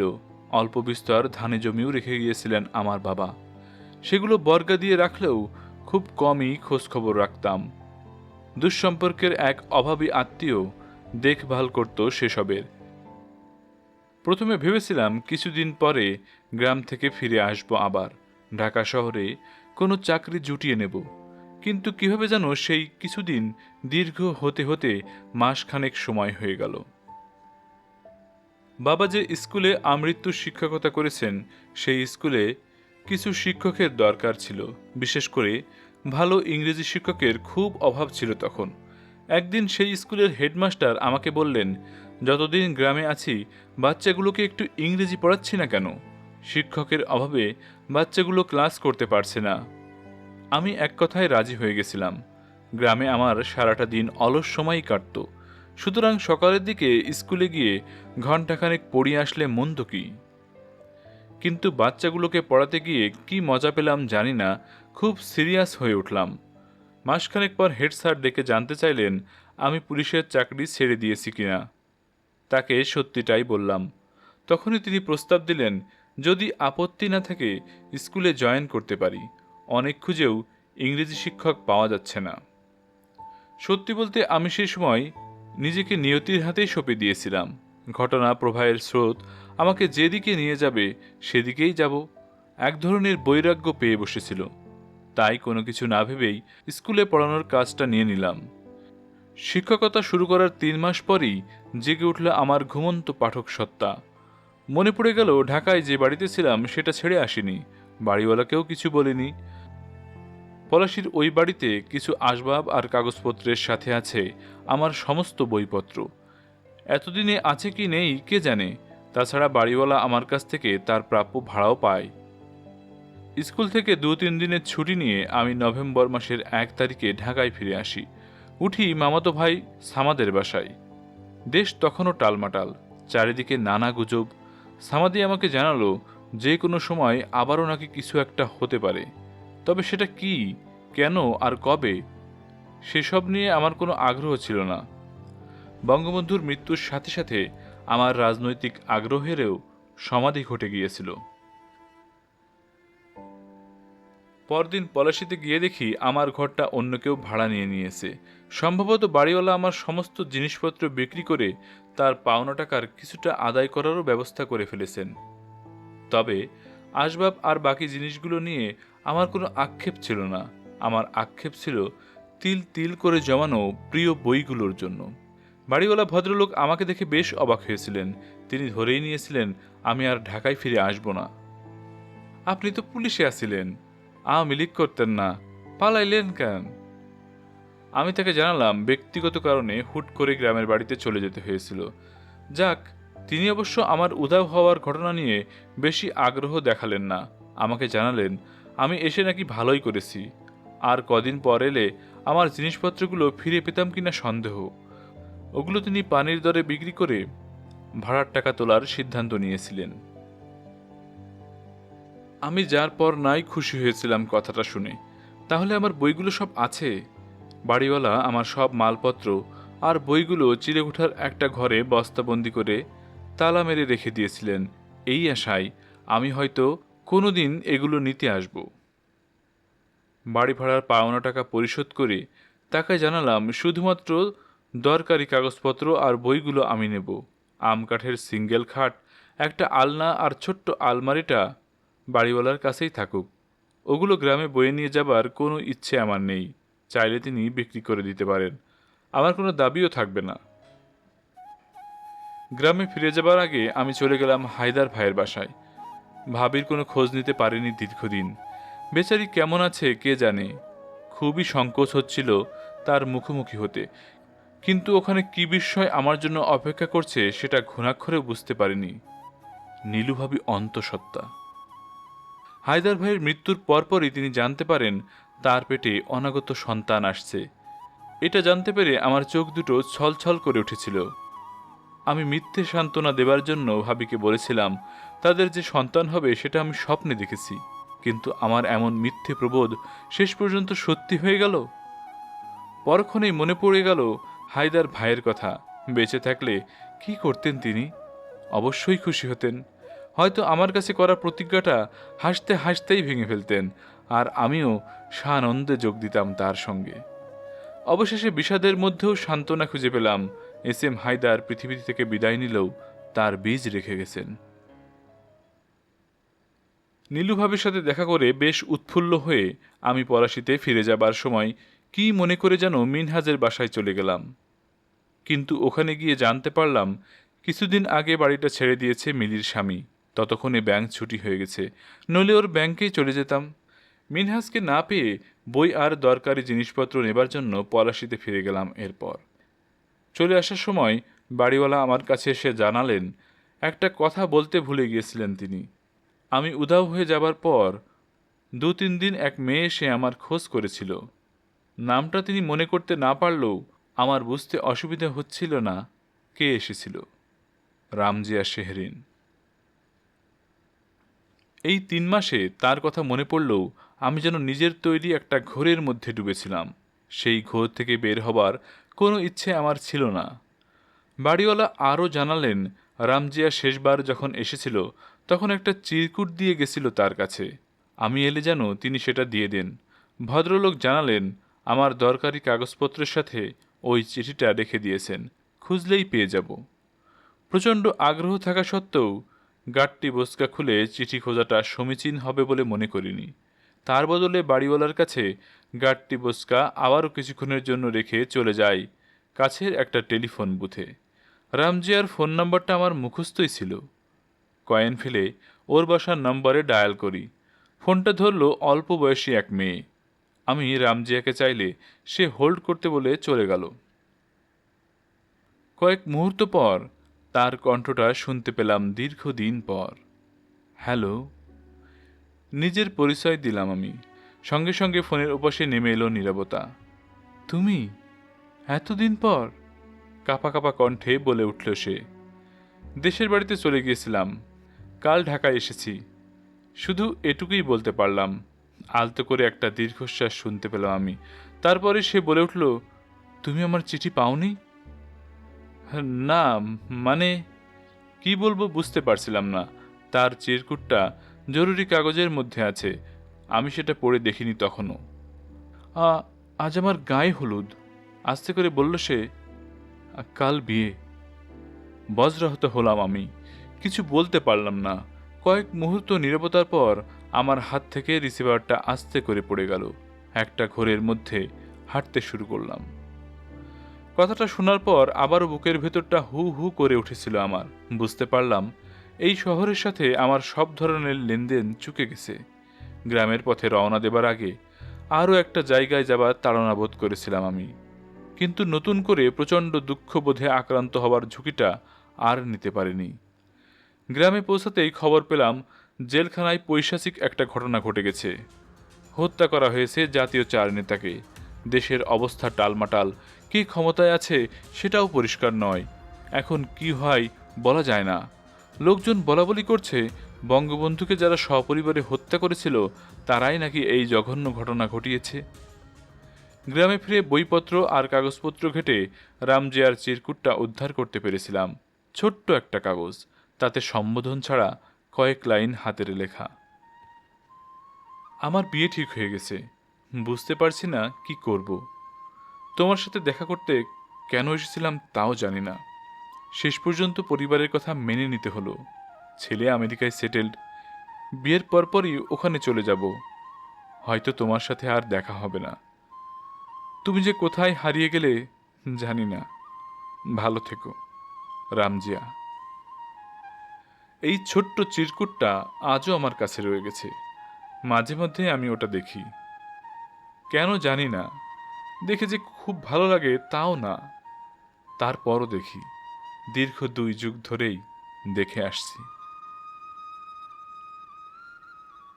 সময় সবকিছু বদলে দেয়। 2 যুগ মহাকালের গর্ভে তুচ্ছ হলেও একজন মানুষের জীবনে বিরাট একটি অংশ। এই সময়ের মধ্যে কত উত্থান পতন ঘটে যায়, কত কিছুর আগমন ঘটে, আবার অনেক কিছুই হারিয়ে যায়। আমি মিনহাজের মুখটা কল্পনা করলাম। অমায়িক আর সজ্জন একজন মানুষ, চেহারার মধ্যে নিরীহ একটা ভাব আছে। অন্তত 2 যুগ আগে তাই ছিল, কিন্তু এখন, আজ এতগুলো বছর পর তার চেহারায় নিশ্চয়ই পরিবর্তন হয়েছে। সেই বিষণ্ণ চোখজোড়া, রেগে গেলে নিজের ঠোঁটের মৃদু কাঁপন, কপালের উপর হামলে পড়া চুলের গোছা, মার্জিত ভঙ্গি, সব কি অটুট আছে, নাকি সময়ের চাবুক পড়ে বদলে গেছে? দীর্ঘ বাস যাত্রায় এসব ভাবছিলাম আমি। 82 সালের দিকে একবার কি একটা কাজে ঢাকায় এসেছিলাম। তখন মিনহাজের ব্যাংকে গিয়েছিলাম দেখা করার জন্য। তার পুরনো কলিগদের কেউই সেখানে ছিল না। নতুন যারা ছিল তারা আমাকে বলতে পারেনি মিনহাজ কোথায় বদলি হয়ে গেছে, কিংবা আদৌ চাকরি করে কিনা। ব্যাংকের এক পুরনো পিয়ন শুধু বলতে পারল 75-এর শেষের দিকে মিনহাজ ঢাকার বাইরে বদলি হয়েছিল। তারপর তার কোনো খোঁজ সে জানে না। 90-এর আগে দিয়ে লেখালেখির কারণে আবারও ঢাকায় ফিরে আসার পর থেকে আজ পর্যন্ত মিনহাজের কোনো খবর আমি জানতে পারিনি। যেন দুনিয়ার বুক থেকে উধাও হয়ে গেছে সে, ঠিক ইমতিয়াজের মতোই। আজ 2 যুগ পর নিভৃত গ্রামে বসবাস করা মিনহাজের সাথে দেখা করতে যাচ্ছি। গতকাল সকালে আমার ঘুম ভেঙেছিল রামজিয়ার ফোন কলে। রাত জেগে একটু লেখার চেষ্টা করেছিলাম, তাই সকাল 9টা পর্যন্ত ঘুমিয়েছিলাম। সেই আমাকে জানালো মিনহাজের ঠিকানা জোগাড় করা গেছে। ও কোনো ফোন ব্যবহার করে না, আত্মীয় স্বজনদের সাথেও খুব একটা যোগাযোগ রাখে না। নিজ গ্রামের কাছাকাছি একটি মফস্বল শহরে তার ব্যাংকের একটি শাখায় বদলি হয়ে চলে গিয়েছিল। বাপদাদার বিশাল ভিটেই থাকে এখন। লেখাটা দ্রুত শেষ করার তাগিদ অনুভব করছিলাম আমি। সেই সাথে মিনহাজের সঙ্গে দেখা করার জন্য মুখিয়েছিলাম। তাই দেরি না করে পরদিন সকাল সকাল রওনা হয়ে যায় অসমাপ্ত পাণ্ডুলিপিটার একটি কপি নিয়ে। বাসের জানালা দিয়ে দূরের ধানক্ষেত আর গুচ্ছ গুচ্ছ গ্রামগুলোর দিকে উদাস হয়ে চেয়ে থেকে ভাবলাম, আজ এতদিন পর আমাকে দেখে মিনহাজ চিনতে পারবে তো? আমার ধারণা পারবে না, তবে পরিচয় দিলে অবশ্যই মনে পড়ে যাবে 2 যুগ আগে আমার মতো এক অক্ষম পুলিশ অফিসারের সাথে তার অল্প বিস্তর পরিচয় ছিল। কয়েক ঘন্টা ক্লান্তিকর বাস যাত্রার অবসান হলো দুপুরের পরপরই। আমি একটা রিক্সা নিয়ে রওনা হয়ে গেলাম। সাপের মতো এঁকে বেঁকে কাঁচা পাকা রাস্তা মাড়িয়ে ঢুকে পড়লাম বিশুদ্ধ এক গ্রামে। বিশাল একটি কাঠবাদাম গাছের সামনে এসে রিক্সাওয়ালা হাত তুলে দেখিয়ে দিল উঁচু বেড়া আর কাঠের গেটের একটি বাড়ির দিকে। স্থানীয়রা একে খামার বাড়ি বলেই ডাকে। বাড়ির সামনে বিশাল একটি পুকুর, দেখেই বোঝা যায় মাছ চাষ করা হয়। পুকুরের চারপাশে বড় বড় গাছ আর আগাছায় পরিপূর্ণ একটি জায়গা। দুপাশে ছোট বড় ডোবায় কচুরিপানায় ভরে উঠেছে। প্রায় জঙ্গলের মতো রূপ নিয়েছে যেন পুরো জায়গাটি। একদম নিরিবিলি আর শুনশান, দেখে মনে হয় না কোনো মানুষ থাকে এখানে। আমি সেই সরু পথ দিয়ে এগিয়ে যেতেই দেখতে পেলাম পুরনো দিনের তৈরি ছোটখাটো একটি একতলা বাড়ি। এমন বাড়ি গ্রামে প্রায় দেখা যায়। 3-4টে ঘর হবে, সামনে টানা বারান্দা, একটা পুরনো চেয়ার আর আরাম কেদারা আছে সেখানে। আরও আছে আগাছা সাফ করার কাস্তে, নিড়ানি, কোদাল আর দড়ি। বাম দিকে ঝোপের সামনে বিভিন্ন সাইজের কিছু বাঁশ স্তূপ করে রাখা। দূর থেকে একটা হাম্বা ডাক ভেসে এলে বুঝতে পারলাম বাড়ির পেছনে গো খামার আছে। সেজন্যেই এলাকার লোকজন এটাকে খামার বাড়ি বলে ডাকে।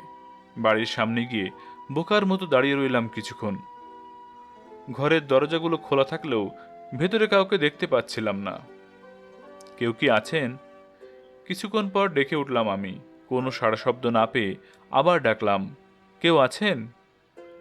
একটু পর শুকনো ঘাসে পা মারানোর শব্দ শুনতে পেলাম। বাড়িটার ডান দিকে যে মেঠো পথ চলে গেছে সেখানে দেখলাম ভারী কাচের চশমা চোখে এক লোক দাঁড়িয়ে আছে, খাবার ট্রে হাতে নিয়ে। মাথার চুল পাতলা আর সাদা, একটু কুঁজো মনে হলো, পাজামা আর ফতুয়া গায়ে, বেশ পরিপাটি। আমার দিকে ভুরু কুচকে তাকালো ভদ্রলোক। আমি দু কয়েক পা এগিয়ে গেলাম তার দিকে। মিনহাজ সাহেব? ও, আপনি কে? আমার প্রশ্নের জবাব না দিয়ে বেশ সন্দিগ্ধ দৃষ্টিতে তাকালো সে। চশমার আড়ালে থাকা চোখ দুটো চিনতে আমার বেগ পেতে হলো না। কোত্থেকে এসেছেন? তার কণ্ঠ আগের তুলনায় ভারী, তাতে মিশে আছে উদ্বেগ। অনেক দিন আগের কথা, চিনতে না পারাটাই স্বাভাবিক। মুস্কি হেসে বললাম, মিনহাজ সাহেব, আমি আজিমপুর থানার এএসআই। ও। আমার কথা শেষ হওয়ার আগেই বিস্ময়ে বলে উঠল সে, আপনি? যেন আকাশ থেকে পড়ল, চোখে মুখে বিস্ময় তার। আমি আপনাকে দেখে চিনতেই পারিনি। সেটাই স্বাভাবিক, হেসে বললাম আমি। কতদিন পর দেখা হলো। প্রসন্নভাবে হেসে মাথা নেড়ে সায় দিল সে। 2 যুগ পর আমার মতো স্বল্প পরিচিত একজন মানুষ, বলা নেই কওয়া নেই, হুট করে তার বাড়িতে হাজির হয়েছি, সুতরাং তার দিক থেকে অবাক হবার যথেষ্ট কারণ আছে। হাতের ট্রেটা বারান্দায় রাখা একটি চেয়ারের উপর রেখে আমার দিকে এগিয়ে এলো। জোর করে সৌজন্যমূলক হাসি দেবার চেষ্টা করলো একটু। তাতে অবশ্য আমার আগমনে যে পুরোপুরি খুশি হতে পারেনি সেটা ঢাকা পড়ে গেল না। এতদিন পর? মিনহাজ বললেন, কি মনে করে? তারপর আমি কিছু বলার আগেই হাতটা বাড়িয়ে দিল। করমর্দন করলাম তার সাথে। কেমন আছেন? হাসিটা মিইয়ে গেল তার। স্থির চোখে চেয়ে রইল কয়েক মুহূর্ত আমার দিকে। এই তো চলে যাচ্ছে। একটু থেমে আবার বলল, আপনার কি খবর? রিটায়ার করেছেন? মাথা দোলালাম আমি। অনেক দিন আগেই পুলিশের চাকরি ছেড়ে দিয়েছি। তাই নাকি? আপনি ঢাকা ছাড়ার আগেই, 75 সালেই। মিনহাজের কপালে ভাঁজ পড়ল। তখনই? মানে আপনার ওই কলিগ, কি যেন নাম? S M Haider. হ্যাঁ হ্যাঁ, ওই ভদ্রলোক মারা যাবার পর। মাথা নেড়ে সায় দিলাম। আমার এখানে কি মনে করে? উদ্বিগ্ন কণ্ঠে জানতে চাইল মিনহাজ। একটা দরকার এসেছি, বললাম তাকে। সৌজন্যতার খাতিরেই যেন আমাকে ঘরে আসতে বলল সে। আমি তার পেছন পেছন ঢুকে পড়লাম। ঘরে ঢুকেই মিনহাজ একটা বড় জানালার পর্দা টেনে দিল। ওটা দিয়ে বাড়ির পেছনে থাকা বিশাল খামারটা দেখা যায়। তারপর আমাকে বসার ইঙ্গিত করল সে। আমি সোফায় বসে পড়লে মিনহাজ আমার বিপরীতে একটা চেয়ার টেনে বসে পড়ল। এক সেট পুরনো আমলের সোফা, ময়লা আর তেল চিটচিটে হয়ে গেছে। পড়ার টেবিল, দুটো চেয়ার, একটা বুকশেলফ আর আলমারি ছাড়া ঘরটা বলতে গেলে ফাঁকা। বুকশেলফে অনেক বই, বেশিরভাগই মেডিকেলের। আমি জানতাম মিনহাজ এখানে হোমিওপ্যাথি প্র্যাকটিস করে। তাছাড়া খামার করে সে। গবাদি পশুর রোগবালাই সম্পর্কেও তাকে সচেতন থাকতে হয়। তবে বইগুলোর দিকে মনোযোগ দেবার আগেই আমার চোখ আটকে গেল একটা ছবিতে। সেই চোখ, সেই মায়াভরা মুখ। 2 যুগ আগে মিনহাজের ঘরে মিলির এই ছবিটাই আমি দেখেছিলাম। দুপুরের খাবার খেয়েছেন? মিনহাজের কথায় সম্বিত ফিরে পেয়ে তাকালাম। হ্যাঁ, মিথ্যেটা অবলীলাই বলে দিলাম তাকে। তাহলে চা বানাই? আরে না, তার কোনো দরকার নেই।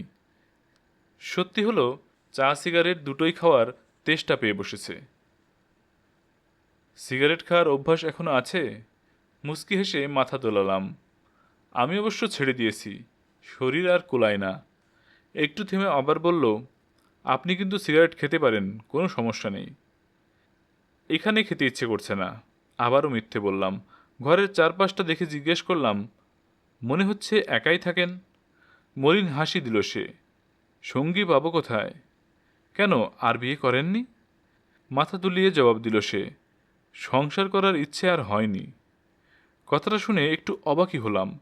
যারা বিয়ে করে সুখী হয় তারা স্ত্রী বিয়োগ হবার পর খুব বেশি দিন একা থাকতে পারে না, আবার বিয়ে করে বসে। কারণ দ্বৈত জীবনে যে সুখী হওয়া যায় সে অভিজ্ঞতা তার আছে। আর যে মানুষটি বৈবাহিক জীবনে অসুখী সে স্ত্রী বিয়োগের পর আর ও পথে পা বাড়ায় না। দ্বিতীয়বার অসুখী হবার ঝুঁকি নিতে চায় না সে। তাহলে কি মিনহাজও সেরকম অসুখী ছিল? অসম্ভব।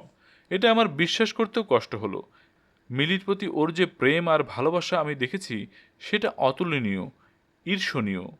অসুখী হলে এত ভালোবাসা জন্মালো কি করে? আপনার খবর কি? বাচ্চা কাচ্চা কজন? বিব্রতকর হাসি দিয়ে মাথা দোলালাম আমি। দীর্ঘদিন পর দেখা হলে আমার পরিচিত সবাই এই প্রশ্নটাই করে। বিয়ে করিনি। অবাক হলো মিনহাজ। বলেন কি? আমি কিছু না বলে নিঃশব্দে হাসি দিলাম শুধু। কয়েক মুহূর্ত পর মিনহাজ বলল, আমি যে এখানে থাকি সেটা কিভাবে জানলেন? মিনহাজের অভিব্যক্তি দেখে মনে হলো তার গোপন আস্তানার খবরটা চাউর হওয়ায় একটু হতাশ হয়েছে সে। রামজিয়ার কাছ থেকে, ছোট্ট করে বললাম। তার কপালে ভাঁজ পড়ল। ও কি দেশে? হ্যাঁ, ৩-৪ মাস হয় এসেছে, আর বোধহয় ফিরে যাবে না। কিন্তু ও তো আমার ঠিকানাটা জানে না। আবার সন্দিগ্ধ দেখালাম মিনহাজকে। আমি যখন বললাম আপনার সঙ্গে দেখা করতে চাই, তখন আপনার কোনো এক রিলেটিভের সাথে যোগাযোগ করে এখানকার ঠিকানা জোগাড় করে দিয়েছে। আমি দেখতে পেলাম মিনহাজের চেহারায় অজ্ঞাত এক ভয় জেঁকে বসেছে। কেমন চিন্তিত দেখাচ্ছে তাকে। ভেবে পেলাম না তার এমন আচরণের কারণ কি। আপনি আমার সাথে দেখা করতে চাইছেন কেন? একটা কাজে। কথাটা বলে চামড়ার ব্যাগের ভেতর থেকে পাণ্ডুলিপিটা বের করে আনলাম। কি এটা? তার চোখে মুখে যত না কৌতূহল, তার চেয়েও বেশি উদ্বেগ। আমার লেখা বলেই পাণ্ডুলিপিটা তার দিকে বাড়িয়ে দিলাম। পুলিশের চাকরি ছাড়ার পর আমি লেখালেখি করতে শুরু করি। তাই নাকি? ভালো করে জানি অবাক হয়েছে। পুলিশ থেকে লেখক, এর চেয়ে বেমানান আর কি হয় এদেশে? তেমন সিরিয়াস কিছু না, গল্প উপন্যাস লিখি, গাল গল্পও বলতে পারেন। বলেই হেসে ফেললাম। কি ধরনের গল্প? রোমান্টিক? আমার পাণ্ডুলিপিটা হাতে নিয়ে বলল সে। মুস্কি হেসে মাথা দোলালাম। সম্ভবত শিরোনামটা দেখে তার এমন ধারণা হয়েছে। কেউ কথা রাখেনি। না, মার্ডার মিস্ট্রি, ক্রাইম ফিকশন, খুন খারাপির গল্প। কথাটা বলার পরই বুঝতে পারলাম খুন খারাপি শব্দটা ব্যবহার না করলেই ভালো হতো। অন্তত যে মানুষটার জীবন একটা খুনের কারণে এলোমেলো হয়ে গেছে, তার সামনে এটা ব্যবহার করা সব সময় অপ্রীতিকর স্মৃতি জাগিয়ে তুলবে নিশ্চয়। মিনহাজের চেহারা দেখে মনে হলো না আমার লেখালেখি নিয়ে তার কোনো আগ্রহ আছে। আপনি বলছিলেন একটা কাজে আমার কাছে এসেছেন, মনে করিয়ে দিল সে। মাথা নেড়ে সায় দিলাম। হ্যাঁ, এই বইটার ব্যাপারেই আর কি। একটু থেমে কথাগুলো গুছিয়ে নিলাম। এটা মিলির ঘটনা নিয়ে। মিনহাজ আমার দিকে ফ্যাল ফ্যাল চোখে চেয়ে রইল কয়েক মুহূর্ত। আমার মনে হলো যেহেতু এটা মিলিকে নিয়ে, আপনিও আছেন এখানে, তাই আপনার কাছ থেকে মৌখিকভাবে অনুমতি নেওয়া উচিত। অন্তত প্রকাশ করার আগে জানা দরকার কোনো বিষয়ে আপনার আপত্তি আছে কিনা। সন্দেহের সুরে মিনহাজ বলল, শুধু এজন্য আমাকে খুঁজে বের করতে চলে এসেছেন? গভীর করে নিঃশ্বাস নিলাম আমি। মিথ্যে বলে প্রশ্নটা এড়িয়ে যাবার চিন্তা বাদ দিলাম। না, আরেকটা কারণও আছে। কি? মিনহাজকে আবারও সন্দিগ্ধ দেখালো। আমার খুব জানতে ইচ্ছে করে, আপনি আসলে কেন ঢাকা ছাড়লেন? আপনার কি মনে হয়? মিনহাজ পাল্টা জানতে চাইল। সমস্ত দ্বিধা ঝেড়েই বলে ফেললাম, ইমতিয়াজের কারণে। আমার দিকে চেয়ে মুচকি হাসি দিল সে। হাসিটার অর্থ আমি বুঝতে পারলাম না। সে হয়তো আপনার কোনো ক্ষতি করতে পারে এই ভয়ে ঢাকা ছেড়েছেন? হায়দার ভাইয়ের খুন হবার খবরটা শোনার পর সম্ভবত আপনি এমন ভয় পেতে শুরু করেন। মাথা দোলালো মিনহাজ। আমি ইমতিয়াজকে মোটেও ভয় পেতাম না, একটুও না। তাহলে? কাঁধ তুলল সে। আপনি তো সাহিত্যিক, আপনার মতো গুছিয়ে বলতে পারবো না। সত্যি বলতে ঢাকা শহরে থাকতে ইচ্ছে করছিল না। শহরটার উপরে আমার অভিমান জন্মে গেছিল। কেন, সেটা নিশ্চয়ই আপনি আন্দাজ করে নিতে পারছেন। আমি মাথা নেড়ে সায় দিলাম। একটু নিরিবিলি থাকতে চেয়েছিলাম, এরকম শান্ত আর নিরিবিলি গ্রামীণ পরিবেশে। আমাকে চুপ থাকতে দেখে আবার বলতে শুরু করলো, এটা আমার পৈতৃক বাড়ি, থাকার মতো কেউ ছিল না বলে খালিই পড়েছিল। ওই ঘটনার পর ভাবলাম বাকি জীবনটা এখানেই কাটিয়ে দিই। আপনি কি জানেন ইমতিয়াজের কোনো খোঁজ পাওয়া যায়নি? আমার মনে হলো কথাটা শুনে একটু চমকে উঠল সে। তাই নাকি? হুম। বাঁকা হাসি দিল এবার। এরকম জঘন্য লোকজন সব সময় পার পেয়ে যায়। হয়তো বিদেশ চলে গেছে, বিয়ে শাদী করে সংসার হয়েছে। আমারও সেরকম মনে হয় মাঝে মাঝে। একমত পোষণ করে বললাম, বছর খানেক ধরে ওকে আমি খুঁজে বেড়াচ্ছি। আশ্চর্যের ব্যাপার কি জানেন, কেউ তার খোঁজ জানে না। অনেক খোঁজাখুঁজি করে ওর এক বোনকে খুঁজে পেয়েছিলাম। ওই মহিলাও ইমতিয়াজের কোনো খবর জানে না। কে জানে, হয়তো মারা গেছে। মিনহাজের কথার সাথে আবারও সায় দিলাম আমি। তা হতে পারে, কিন্তু কিভাবে মারা গেল, কবে মারা গেল, সেটাও কেউ জানবে না। ব্যাপারটা একটু অদ্ভুত না? অদ্ভুত কেন হবে, বলল মিনহাজ। ওর মতো লোকজন যে কোনো সময় বেঘরে মরতেই পারে। 2 যুগ পার হয়ে গেছে, অনেক কিছুই বদলে গেছে। এখন ওসব নিয়ে মাথা ঘামিয়ে কি লাভ? মিনহাজের কথায় স্থির চোখে চেয়ে রইলাম আমি। কিন্তু আপনি নিশ্চয় ভুলতে পারেননি। আবারও মুচকি হাসল সে। আমি আমার পছন্দের কথা বলছি না। সপ্রশ্ন দৃষ্টিতে চেয়ে রইলাম তার দিকে। আপনার কথা বলছি। আক্ষেপে মাথা দোলালো মিনহাজ। আমি নিজেই ইমতিয়াজের কি হলো না হলো সেই বিষয় নিয়ে মাথা ঘামানো বাদ দিয়েছি। আপনারও সেটা করা উচিত। এত বছর পর এসব জেনে আপনি কি করবেন? ইমতিয়াজ যদি বেঁচে থাকে তাহলেই বা কি করবেন বলেন? আপনি রাজি থাকলে কেসটা আবার রিওপেন করা সম্ভব। আমার দিকে বিস্ময়ে চেয়ে রইল মিনহাজ। আপনার মাথা খারাপ হয়ে গেছে? এত বছর পর এরকম কোনো কেস নিয়ে কেউ মাথা ঘামাবে? আক্ষেপে মাথা দোলালো। আসামিরই তো কোনো খোঁজ খবর নেই। কেসটা রিওপেন করা হলে পুলিশ খোঁজ বের করতে পারবে ইমতিয়াজ বেঁচে আছে নাকি মরে গেছে। বেঁচে থাকলে কোথায়? হাত তুলে আমাকে থামিয়ে দিল মিনহাজ। প্লিজ, এসব কথা আমাকে বলবেন না। এত বছর পর আমি এসব নিয়ে ঘাটাঘাটি করতে চাই না। যা হবার তা হয়ে গেছে। কয়েক মুহূর্ত চুপ থেকে বললাম, আমি চাই মিলির স্মৃতিটা বেঁচে থাক, ওর সাথে যা হয়েছে। মিলির স্মৃতি একান্তই আমার ব্যক্তিগত বিষয়। আমার কথার মাঝখানে আবারও বাধা হয়ে গিয়ে বলে উঠল মিনহাজ, ওটা আমৃত্যু আমার সঙ্গেই থাকবে। আপনি চান না বইটা প্রকাশ করি? উদ্বিগ্ন হয়ে জানতে চাইলাম। আমার মনে হয় এর কোনো দরকার নেই, দৃঢ়ভাবে বলল সে। 2 যুগ আগের ক্ষত এতদিনে মুছে না গেলেও শুকিয়ে গেছে। আপনি সেটাকে খুঁচিয়ে খুঁচিয়ে আবার জাগাতে চাইছেন কেন? হতাশ হয়ে চেয়ে রইলাম আমি। কি বলবো বুঝতে পারলাম না। এসব বাদ দিন, অন্য কোনো গল্প লিখুন, সেটাই ভালো হয়। একটু থেমে আবার বলল, আমাদের দুজনের জন্যই। আমার মুখ দিয়ে কোনো কথা বের হলো না। যদিও এরকম পরিস্থিতির জন্য আমি মনে মনে প্রস্তুত ছিলাম। ভেবে রেখেছিলাম মিনহাজ রাজি না হলে গল্পটার চরিত্রগুলোর নাম পাল্টে দেব। কেউ কথা রাখেনি মানে কি? জানতে চাইল আমার কাছে। কে কথা রাখেনি? তার কণ্ঠে অসন্তোষ। মিনহাজের ভাবভঙ্গি দেখে মনে হচ্ছে বইয়ের শিরোনামটি যেন সরাসরি তাকে উদ্দেশ্য করেই দিয়েছি। আমি ব্যাখ্যা দিতে শুরু করলাম। আপাতত একটা নাম দেবার দরকার, তাই দিয়েছি। এটাই শেষ পর্যন্ত থাকবে তা কিন্তু নয়। মনে হলো বইয়ের শিরোনাম নিয়েও তার খুব একটা আগ্রহ নেই আর। পাণ্ডুলিপিটা ফিরিয়ে দিল আমাকে। এসব পড়ার ইচ্ছে করছে না। আমি যেটা ভুলে যেতে চাই আপনি সেটা মনে করিয়ে দিতে চাচ্ছেন। আমি লেখক মানুষ। প্রত্যাখ্যান আমার কাছে অভিনব কিছু নয়। প্রকাশকের কাছে প্রত্যাখ্যান হওয়াটা নতুন লেখকের জন্য স্বাভাবিক ব্যাপার।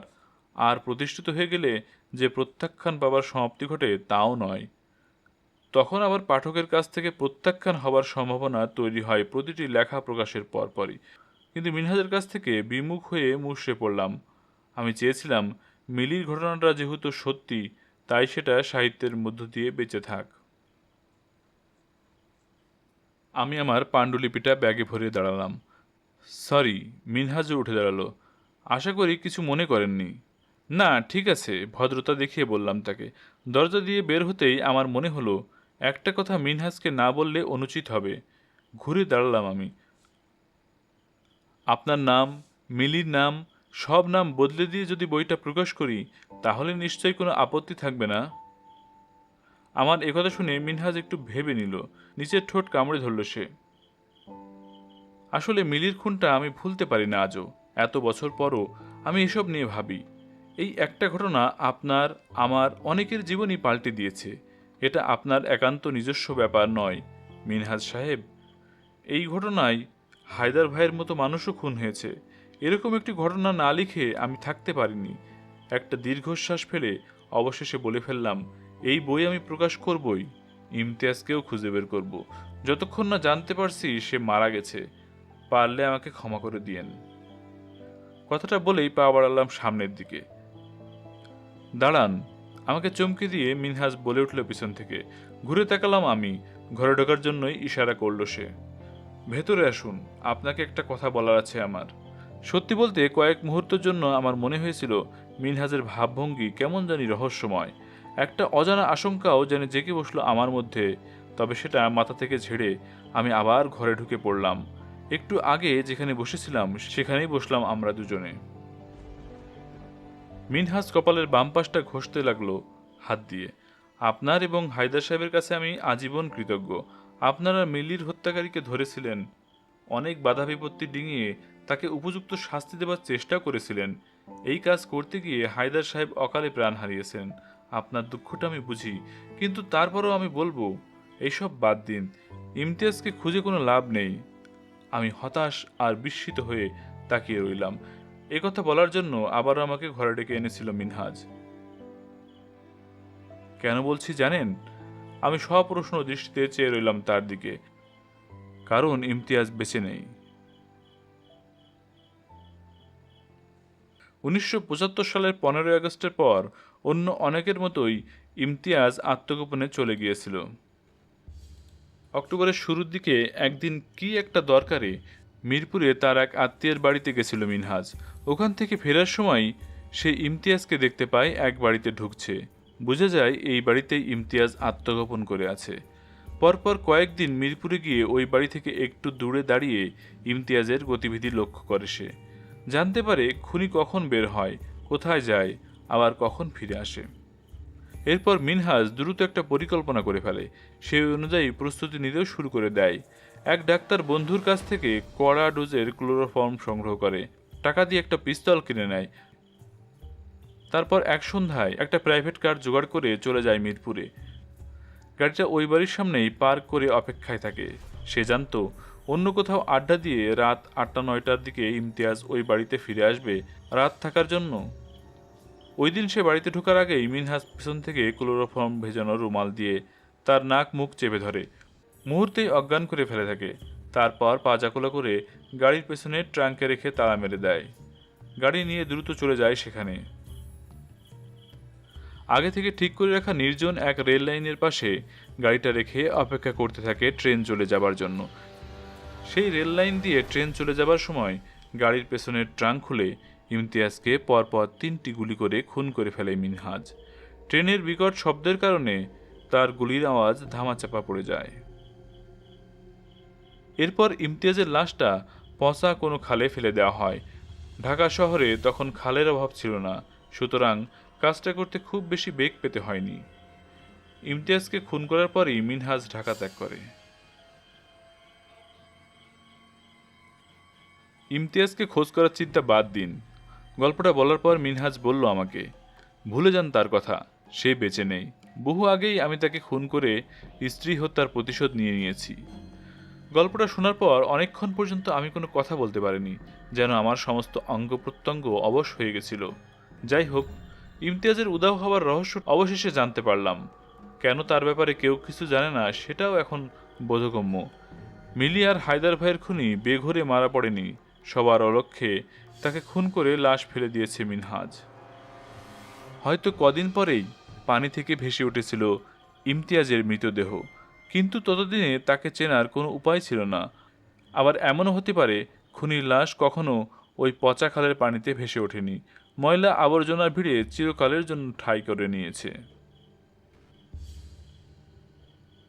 আমি টের পেলাম দীর্ঘদিন ধরে বুকের ভেতরে চেপে বসা একটি কষ্ট যেন বাষ্প হয়ে উড়ে গেল। এক ধরনের নিষ্কৃতি, পরিত্রাণ। এই 2 যুগ ধরে জমে থাকা কৌতূহল আর নানা প্রশ্নের চির অবসান। কেমন লেগেছিল আপনার? দীর্ঘ সময় চুপ থাকার পর জিজ্ঞেস করলাম আমি। মিনহাজ আমার দিকে তাকিয়ে রইল কয়েক মুহূর্ত। অসহ্য যন্ত্রণা থেকে মুক্তি পেয়েছিলাম বলতে পারেন। মাথা নেড়ে সায় দিলাম। আপনি কি আশঙ্কা করেছিলেন ইমতিয়াজের লোকজন আপনাকে সন্দেহ করতে পারে, তারা আপনার পেছনে লাগতে পারে? একটু থেমে আবার বললাম, তবে কি সেজন্যই এখানে চলে এসেছিলেন? মুস্কি হাসল মিলির স্বামী। হয়তো এটাও একটা কারণ ছিল। তবে সত্যি কথা হলো, ঢাকায় আর থাকতে ইচ্ছে করলো না। অসহ্য লাগছিল শহরটা, তাই এখানে চলে এলাম। এই তো। তারপর আমার কাঁধে এক হাত রেখে নরম কণ্ঠে বলল, এসব ভুলে যান ভাই। 2 যুগ আগের ঘটনা। আমার মিলি বেঁচে নেই, আপনার হায়দার সাহেবও বেঁচে নেই, আর ইমতিয়াজও বেঁচে নেই। এখন এসব নিয়ে লেখালেখি করে কি লাভ? ইমতিয়াজকে আমি যে শাস্তি দিতে চেয়েছিলাম সেটা দিয়ে দিয়েছি। ওই ঘটনা ওই দিনই শেষ হয়ে গেছে, সব চুকে বুকে গেছে। তার দিকে চেয়ে রইলাম। আমার মুখ দিয়ে কোনো শব্দ বের হলো না, পুরোপুরি নির্ভার আমি। আপনি না থাকলে মিলির খুনি কে সেটা হয়তো কোনোদিন জানা সম্ভব হতো না, তাই আপনার কাছে আমি আজীবন ঋণী। সেজন্য ইমতিয়াজের পরিণতির কথাটা আপনাকে বললাম, নইলে এ কথাটা আমি কখনো কাউকে বলবো না বলে প্রতিজ্ঞা করেছিলাম। বলার কথাও নয়। এখন আপনি সবটা জানতে পারলেন, আশা করি বুঝতে পেরেছেন। আমি মাথা নেড়ে সায় দিলাম। এরকম নির্ভার মুহূর্তেও ছোট্ট একটা দুঃখবোধ পিছু নিল আমার। মিলির গল্পটা প্রকাশ করা ঠিক হবে না। আমাকে সত্যিটা বলার জন্য আপনাকে অনেক অনেক ধন্যবাদ মিনহাজ সাহেব, হাত বাড়িয়ে দিয়ে বললাম আমি।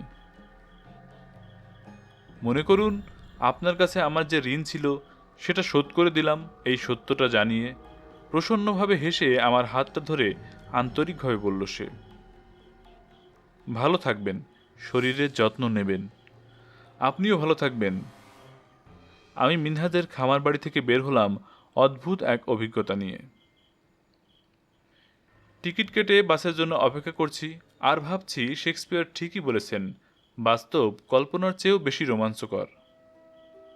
মনের কোণে একটা আক্ষেপেরও উদয় হলো। ইমতিয়াজের মতো এক অমানুষকে যে শাস্তি দিয়েছে মিনহাজ, সেটা দেবার কথা ছিল আমার। সে কেবল মিলিরই নয়, হায়দার ভাইয়েরও খুনি। আমি কি এরকম উদ্যোগ নিতে পারতাম না? মিনহাজের মতো খুঁজে খুঁজে ইমতিয়াজকে বের করে ওকে ওর প্রাপ্য শাস্তি দিয়ে হায়দার ভাইয়ের খুনের প্রতিশোধটা নিতে পারতাম না? কিন্তু আমি ভালো করে জানি এরকম কাজ কখনোই আমার পক্ষে সম্ভব হতো না। চিরটা কালই আমি ভীতু আর কাপুরুষ একজন। আমার পক্ষে যুদ্ধে যাওয়া সম্ভব হয়নি।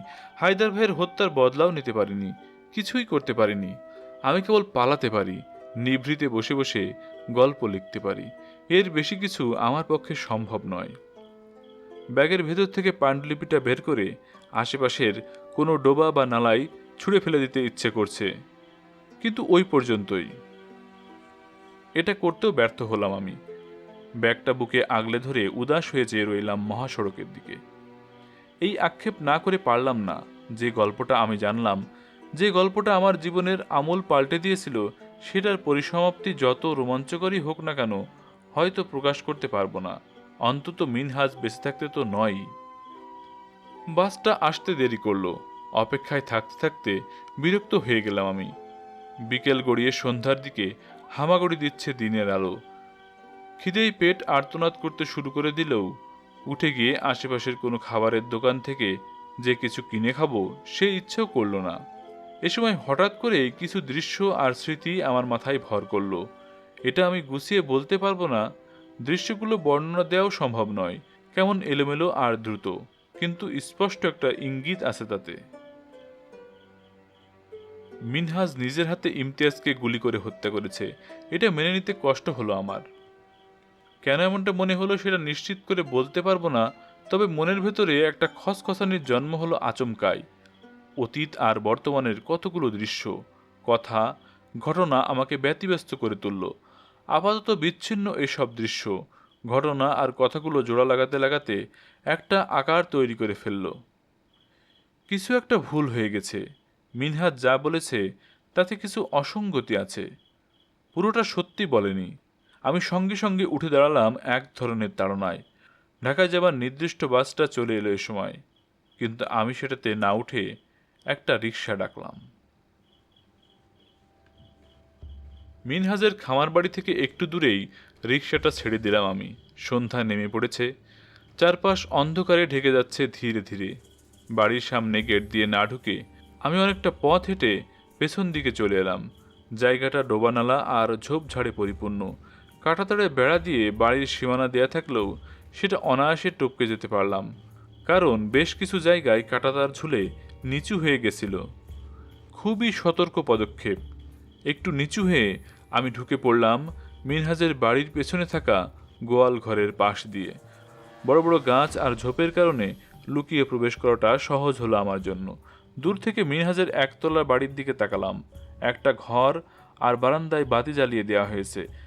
জানালা দিয়ে ভেতরে মিনহাজকে দেখতে পেলাম না অবশ্য। অপেক্ষা করার জন্য একটা বড় গাছের নিচে ঘাপটি মেরে বসে পড়লাম। আমার মাথার মধ্যে দৃশ্য আর স্মৃতি প্রবল বেগে এসে আছড়ে পড়ছে।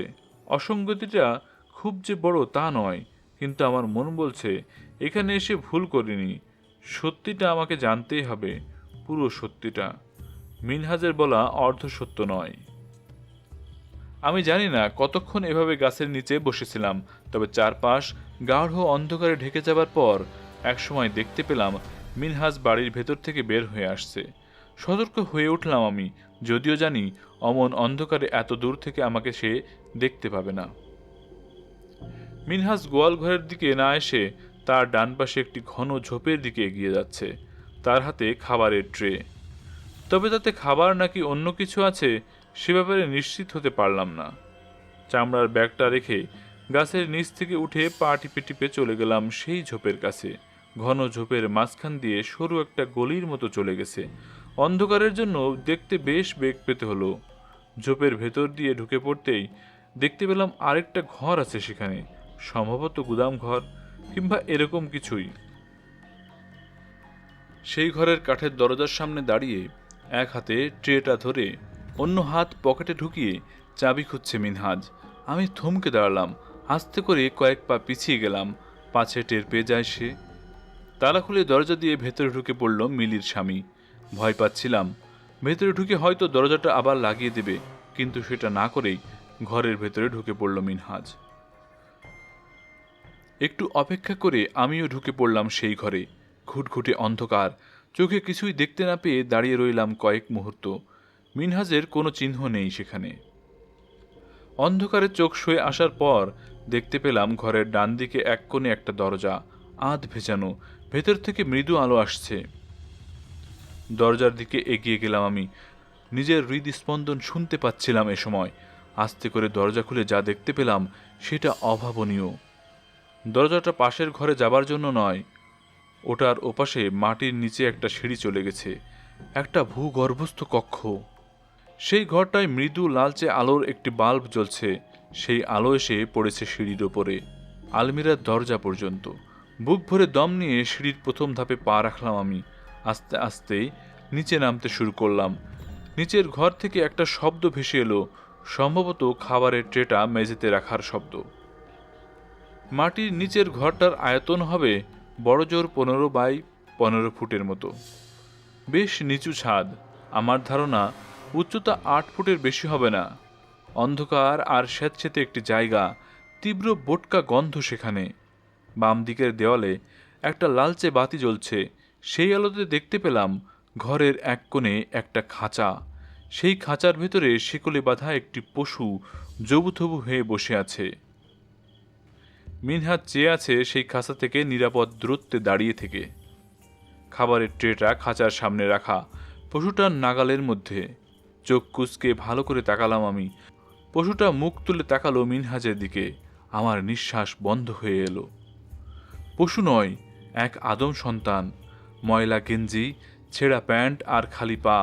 মাথার চুলগুলো আগাছার মতো বেড়ে কাঁধ পর্যন্ত আছড়ে পড়েছে।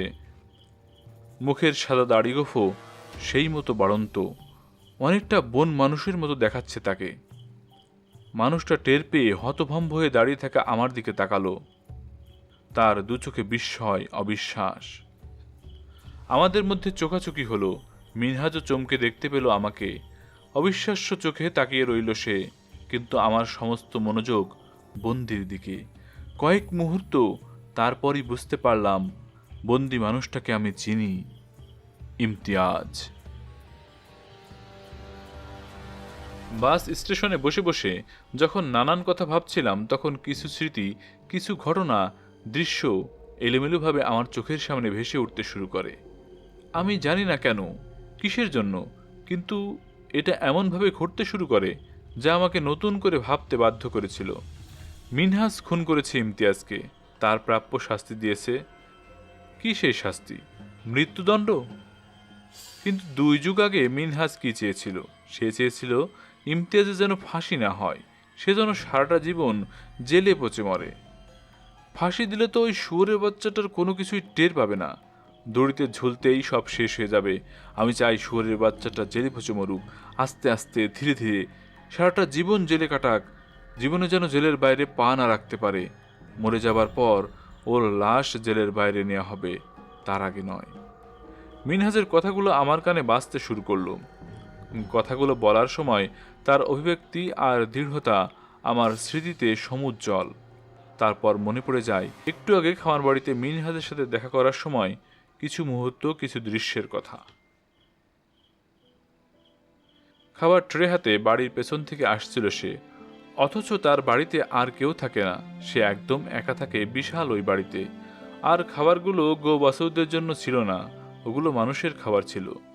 ঘরে ঢোকার পর মিনহাজ সবার আগে একটা বিশাল খোলা জানালার পর্দা টেনে দিয়েছিল। পর্দা টেনে দেওয়ার আগে আমি দেখেছি ওই জানালা দিয়ে বাড়ির পেছনের দিকটা দেখা যায়। তারপর মিনহাজের ঘরের বুকশেল্ফে থাকা বইগুলো, স্বাভাবিকভাবেই আমার নজর গিয়ে পড়েছিল সেখানে। থরে থরে সাজানো মেডিকেলের বই, হোমিওপ্যাথির নয়, ভেটেনারিরও নয়, এমনকি গবাদি পশুর রোগ বালাই নিয়ে লেখা ছিল না, ওগুলো সাধারণ মেডিকেলের বই। কিন্তু ওই অসঙ্গতিটা বোঝার আগেই আমার মনোযোগ সেই বইগুলো থেকে সরিয়ে দিয়েছিল মিলি। তার একটা পুরনো ছবি ফ্রেমে রাখা ছিল সেখানে। সেই ছবিটা 2 যুগ আগে মিনহাজের ঘরে দেখেছিলাম আমি, সম্ভবত বিয়ের পর তোলা মিলির একটি সিঙ্গেল ছবি। সেই মায়াভরা চোখ, সেই নিষ্পাপ চাহনি। খুন হবার পরও তার চোখ জুড়ে ছিল সুগভীর মায়া, সেই চোখ আমি কোনোদিন ভুলতে পারিনি। বাস স্টেশনে বসে বসে এইসব যখন ভাবছিলাম, তখন আমার মন আরও কিছু যুক্তি খুঁজতে শুরু করে। ইমতিয়াজকে খুন করার পর মিনহাজ কেন ঢাকা ছাড়বে? যে ঢাকায় তার প্রিয়তমা স্ত্রীর কবর, মিনহাজ প্রায় প্রতিদিন অফিস থেকে ফেরার পথে মিলির কবরে যেত। তাহলে ইমতিয়াজকে হত্যা করার পর কেন সে এমন শহর ছাড়ল? যে মাটিতে মিলি শুয়ে আছে, সেই মাটি থেকে কেন দূরে সরে গেল? বেছে নিল নিভৃত জীবন। আমাকে নিজের বাড়িতে দেখে মিনহাজ মোটেও খুশি হতে পারেনি, এটা আমি বুঝতে পেরেছিলাম। অথচ মিলির কেসের জন্য সে আমার কাছে ঋণী। আমি একটা ঘোরের মধ্যে উঠে দাঁড়িয়েছিলাম, আমার মন বলছিল কিছু একটা অসঙ্গতি আছে। আমার যুক্তিবাদী অংশটাও সায় দিয়েছিল এর সাথে। মিনহাজ যা বলেছে, যা করেছে, তার মধ্যে রয়েছে অসঙ্গতি, অসামঞ্জস্যতা। আর এখন অভাবনীয় এক সত্যের মুখোমুখি দাঁড়িয়ে আছি আমি। বিগত 2 যুগ ধরে মিনহাজের নিজস্ব জেলখানায় বন্দী হয়ে আছে মিলি আর হায়দার ভাইয়ের খুনি ইমতিয়াজ। আপনি? অবশেষে মুখ খুলল বন্দী ইমতিয়াজ, তার কণ্ঠটা কেমন জান্তব শোনালো। আমি তাকালাম মিনহাজের দিকে, নির্বিকার দাঁড়িয়ে আছে সে। মনে হচ্ছে না ধরা পড়ে যাওয়ায় খুব একটা উদ্বিগ্ন, তার মুখ অস্বাভাবিক রকমের নির্বিকার। আমি মিলির কবর ছুঁয়ে শপথ করেছিলাম ওকে সারা জীবন জেলে পচিয়ে মারব, আস্তে করে বলল মিনহাজ। আমি আমার কথা রেখেছি। আলতো করে মাথা নেড়ে সায় দিলাম কি দিলাম না বলতে পারবো না। ফিরে তাকালাম 2 যুগ ধরে বন্দি থাকা খুনির দিকে। আমাকে আর কিছু বলতে পারল না সে, নিজ থেকেই থেমে গেল। হয়তো বুঝতে পেরেছে আমার কাছে আবেদন জানানো কিংবা অনুগ্রহ পাবার আশা সে করতে পারে না। গভীর করে দম নিয়ে একটু সামনে এগিয়ে গেলাম। তুমি হায়দার ভাইকে খুন করেছ? এটা প্রশ্ন ছিল না মোটেও, আমি ভালো করেই জানতাম কাজটা ওই করেছে। অপরাধীর মতো মাথা নিচু করে রাখলো ইমতিয়াজ, যেন অনুতপ্ত সে। তার চোখ বন্ধ করে আস্তে আস্তে মাথা নেড়ে সায় দিল সে। সম্ভবত কাঁদতে চাইল, কিন্তু তার 2 চোখ সাড়া দিল না। 2 যুগ ধরে মাটির নিচে বন্দি থাকার সময় হাজারবার অশ্রুপাত করে হয়তো সমস্ত অশ্রু নিঃশেষ করে ফেলেছে, এখন চাইলেও চোখ ভেজাতে পারবে না। ইমতিয়াজ বলল, আমি জানি আপনি আমাকে উদ্ধার করার জন্য আসেননি। তারপর তার সমস্ত শরীর কোনো এক অজ্ঞাত আবেগে কাঁপতে শুরু করলো। আমি কিছু চাই না, আ- আমি শুধু চাই। ফুপিয়ে উঠল সে। ওকে বলেন যেন আমাকে মেরে ফেলে। অনেক তো হয়েছে, আমি আমার শাস্তি পেয়ে গেছি। এবার একটু দয়া করেন। আমাকে বাঁচিয়ে রাখার জন্য কত চেষ্টাই না সে করে। দয়া করে এবার আমাকে মুক্তি দিতে বলেন। দুহাত জোর করে শুকনো কান্নায় ভেঙে পড়ল মিলি আর হায়দার ভাইয়ের খুনি। আমি এক পা দুপা করে পিছু হেঁটে গেলাম। মিনহাজের চোখের দিকে তাকিয়ে দেখতে পেলাম সেই চোখে কোনো উদ্বেগ নেই, তার ঠোঁটে মৃদু বাঁকা হাসি।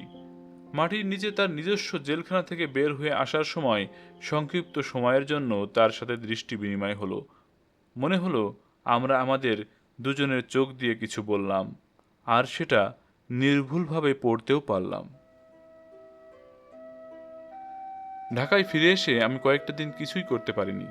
তবে 2 যুগ ধরে আমার বুকের ভেতরে চেপে বসে থাকা পাথরটির অনুপস্থিতি বেশ ভালো মতোই টের পাচ্ছিলাম। হায়দার ভাইয়ের লাশ দাফন করার পর এই দীর্ঘ 2 যুগে আমি তার কবর দেখতে চাইনি। এবার গেলাম একগোছা ফুল নিয়ে। কিছুক্ষণ তার কবরের সামনে বসে থাকার সময় অসংখ্য স্মৃতি হুড়োহুড়ি করে এসে আমাকে আবেগতাড়িত করে ফেলল। আমি সিদ্ধান্ত নিয়েছিলাম মিনহাজের খামার বাড়িতে গিয়ে কি দেখেছি সেটা কাউকে বলবো না। কিন্তু আমার অটল সিদ্ধান্তে ফাটল ধরালো রামজিয়া। তাকে কি বলবো? বলা উচিত হবে। সেও তো এই ঘটনার একটি অংশ, মিলির বান্ধবী। আমার মতো তার মনের গহীনেও নিশ্চয় 2 যুগ ধরে একটি কৌতূহল জগদ্দল পাথরের মতো চেপে বসে আছে। যে অভাবনীয় ঘটনা আমি জানতে পেরেছি সেটা শোনার অধিকার সে রাখে। আমার যুক্তি বলল কথাটা না বলার জন্য, কিন্তু আবেগ তাতে সায় দিল না। যুক্তি আর আবেগের চিরন্তন লড়াই শুরু হয়ে গেল নিজের ভেতরে। কিন্তু নরম মনের মানুষ আমি, এবং অবশ্যই ভীরু। দৃঢ় বলা যাবে না কোনো মতেই। অবশেষে যুক্তি পরাস্ত হলো আবেগের কাছে। মিনহাজের ওখান থেকে ফিরে আসার 3 দিন পর রামজিয়ার সাথে দেখা করলাম। তাকে কঠিন প্রতিজ্ঞায় আবদ্ধ করে সত্যটা জানালাম অবশেষে। সব শুনে হতভম্ব হয়ে রইল সে। আনবিলিভেবল, অস্পষ্ট কণ্ঠে বলে উঠল রামজিয়া। আমার এখনো বিশ্বাস করতে কষ্ট হচ্ছে। হুম, শুধু এটাই বললাম। তাহলে এখন কি করবে? আমি চেয়ে রইলাম তার দিকে। প্রশ্নটা বুঝতে আমার একটুও কষ্ট হয়নি। লেখাটা কি শেষ করবে? কাঁধ তুললাম। আমি বুঝে উঠতে পারছিলাম না তখন। জানি না। ইউ শুড ডু ইট, দৃঢ়ভাবে বলল সে। এমন একটা গল্প শুধু তোমার মধ্যে রাখাটা ঠিক হবে না। তোমার আনফিনিশড লেখাটা আমি পড়েছি, ওটার কোনো এন্ডিং নেই। এখন তো সেটা পেয়েছো, তাহলে কেন লিখবে না? সায় দিলাম তার কথার সাথে। হুম, হয়তো লেখাটা শেষ করব, কিন্তু সপ্রশ্ন দৃষ্টিতে চেয়ে রইল সে।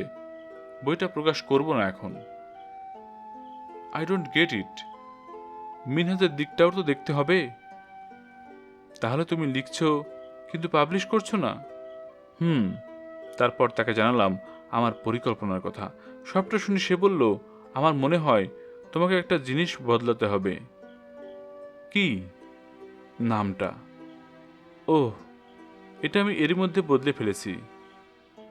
তাই নাকি? তার চোখে মুখে বিস্ময়। মিনহাজ আর ইমতিয়াজের ঘটনাটা জানার আগে ওরকম শিরোনাম দিয়েছিলাম। এখন আর সেটি প্রাসঙ্গিক নয়। লেখার মূল টোনটাই বদলে গেছে, বলতে পারো একদম উল্টে গেছে। মুস্কি হাসল সে। I couldn't more agree with you. তারপর আমার দিকে একটু ঝুঁকে জানতে চাইল, তাহলে টাইটেলটা কি দিলে? তার চোখে চোখ রাখলাম আমি। 2 যুগ আগে হলে এক ধরনের অস্বস্তি জেগে ধরত আমাকে। আস্তে করে বললাম, কেউ কেউ কথা রাখে। বইয়ের মোড়ক উন্মোচন অনুষ্ঠানের চেয়ে বিরক্তিকর আর অপছন্দের কিছু হয় না, অন্তত আমার নিজের কাছে। এটা করতে আমি রীতিমতো ঘেন্না করি। শুরুর দিকে প্রকাশক আমাকে কখনো এই নিয়ে তাগাদাও দিত না।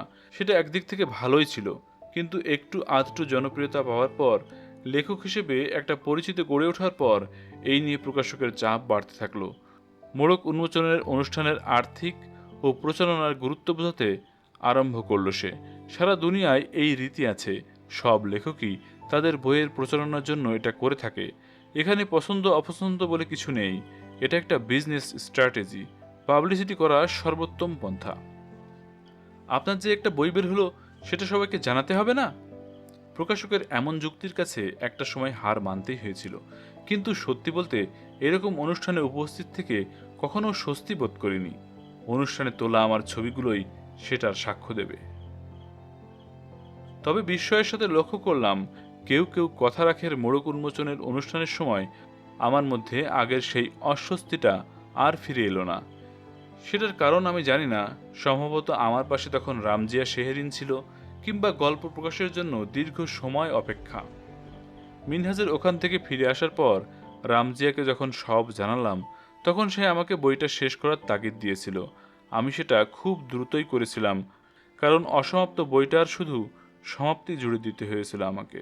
বাকি সব আগের মতোই রেখে দিয়েছিলাম, শুধু ওগুলো পরিবর্তন করার কোনো দরকার পড়েনি। তবে লেখা শেষ করলেও আমি পাণ্ডুলিপিটা প্রকাশককে দেইনি। এ নিয়ে প্রকাশক, যে কি না আমার বন্ধু বটে, বেশ তাড়া দিচ্ছিল। তাকে মিথ্যে বলা কিংবা এড়িয়ে যাওয়া আমার পক্ষে সম্ভব হয়নি। এক পর্যায়ে তাকে পুরো ঘটনা খুলে বলি। অবশ্য বলার আগে রামজিয়ার মতো তাকেও কঠিন প্রতিজ্ঞা করিয়ে নিয়েছিলাম। সবটা শুনে আমার সিদ্ধান্তের সাথে একমত পোষণ করেছিল সে। তাকে অবশ্য বলেছিলাম মিনহাজের মৃত্যুর পর বইটা যেন প্রকাশ করা হয়, এর আগে নয় কোনোভাবেই, এমনকি তার আগে আমার মৃত্যু হলেও নয়। আর যদি আমি নিজেই মরে যাই তোমাদের আগে, আমার প্রকাশক বন্ধু বলেছিল। মুচকি হেসে কাঁধ তুলে বলেছিলাম, সেক্ষেত্রে তুমি তোমার উইলে এমন ব্যবস্থা করে যেও যেন তোমার উত্তরাধিকারীরা সেটা প্রকাশ করে।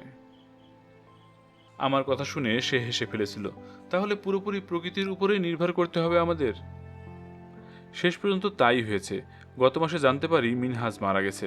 সত্যি করে বললে, সে নিজের জীবন নিজের হাতেই শেষ করে দিয়েছে।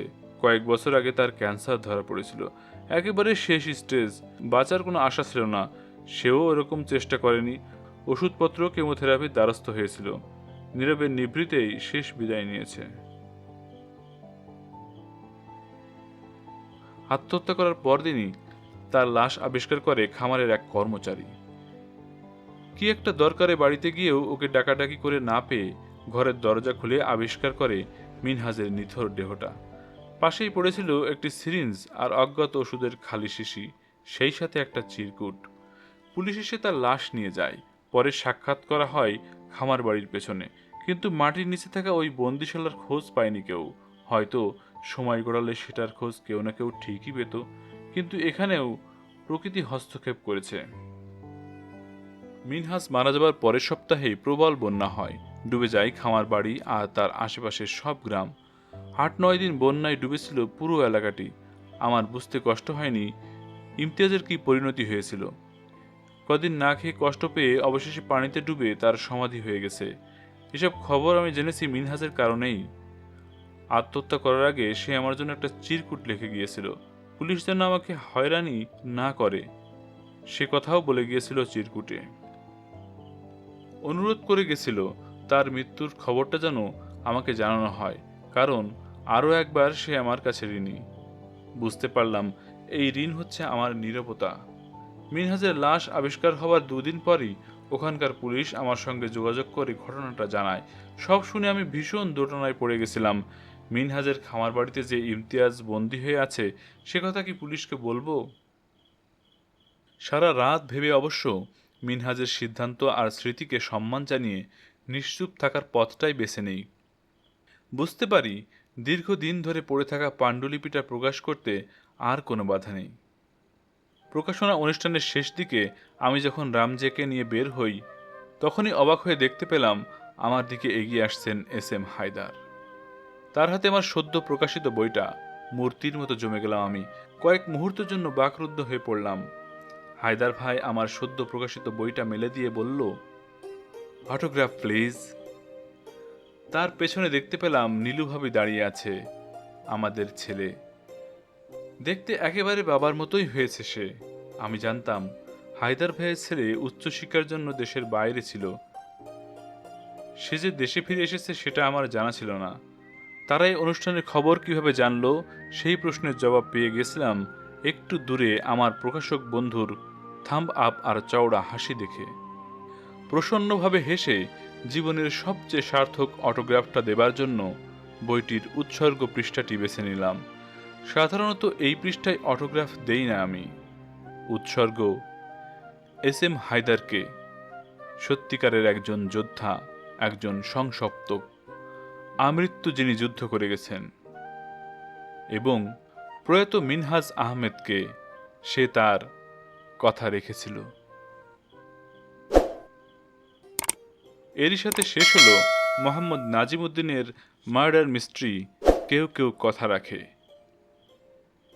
আমাদের সাথে এই দীর্ঘ সময় জুড়ে থেকে উপন্যাসটি শোনার জন্য আপনাদেরকে অসংখ্য ধন্যবাদ জানাই। উপন্যাসটি কেমন লাগলো কমেন্টে জানাবেন, আর এমন কি কি উপন্যাস আগামীতে পেতে চান তাও কমেন্টে উল্লেখ করবেন। সকলের সুস্বাস্থ্য কামনা করে আজকের মতো এখানেই বিদায় নিচ্ছি। আল্লাহ হাফেজ।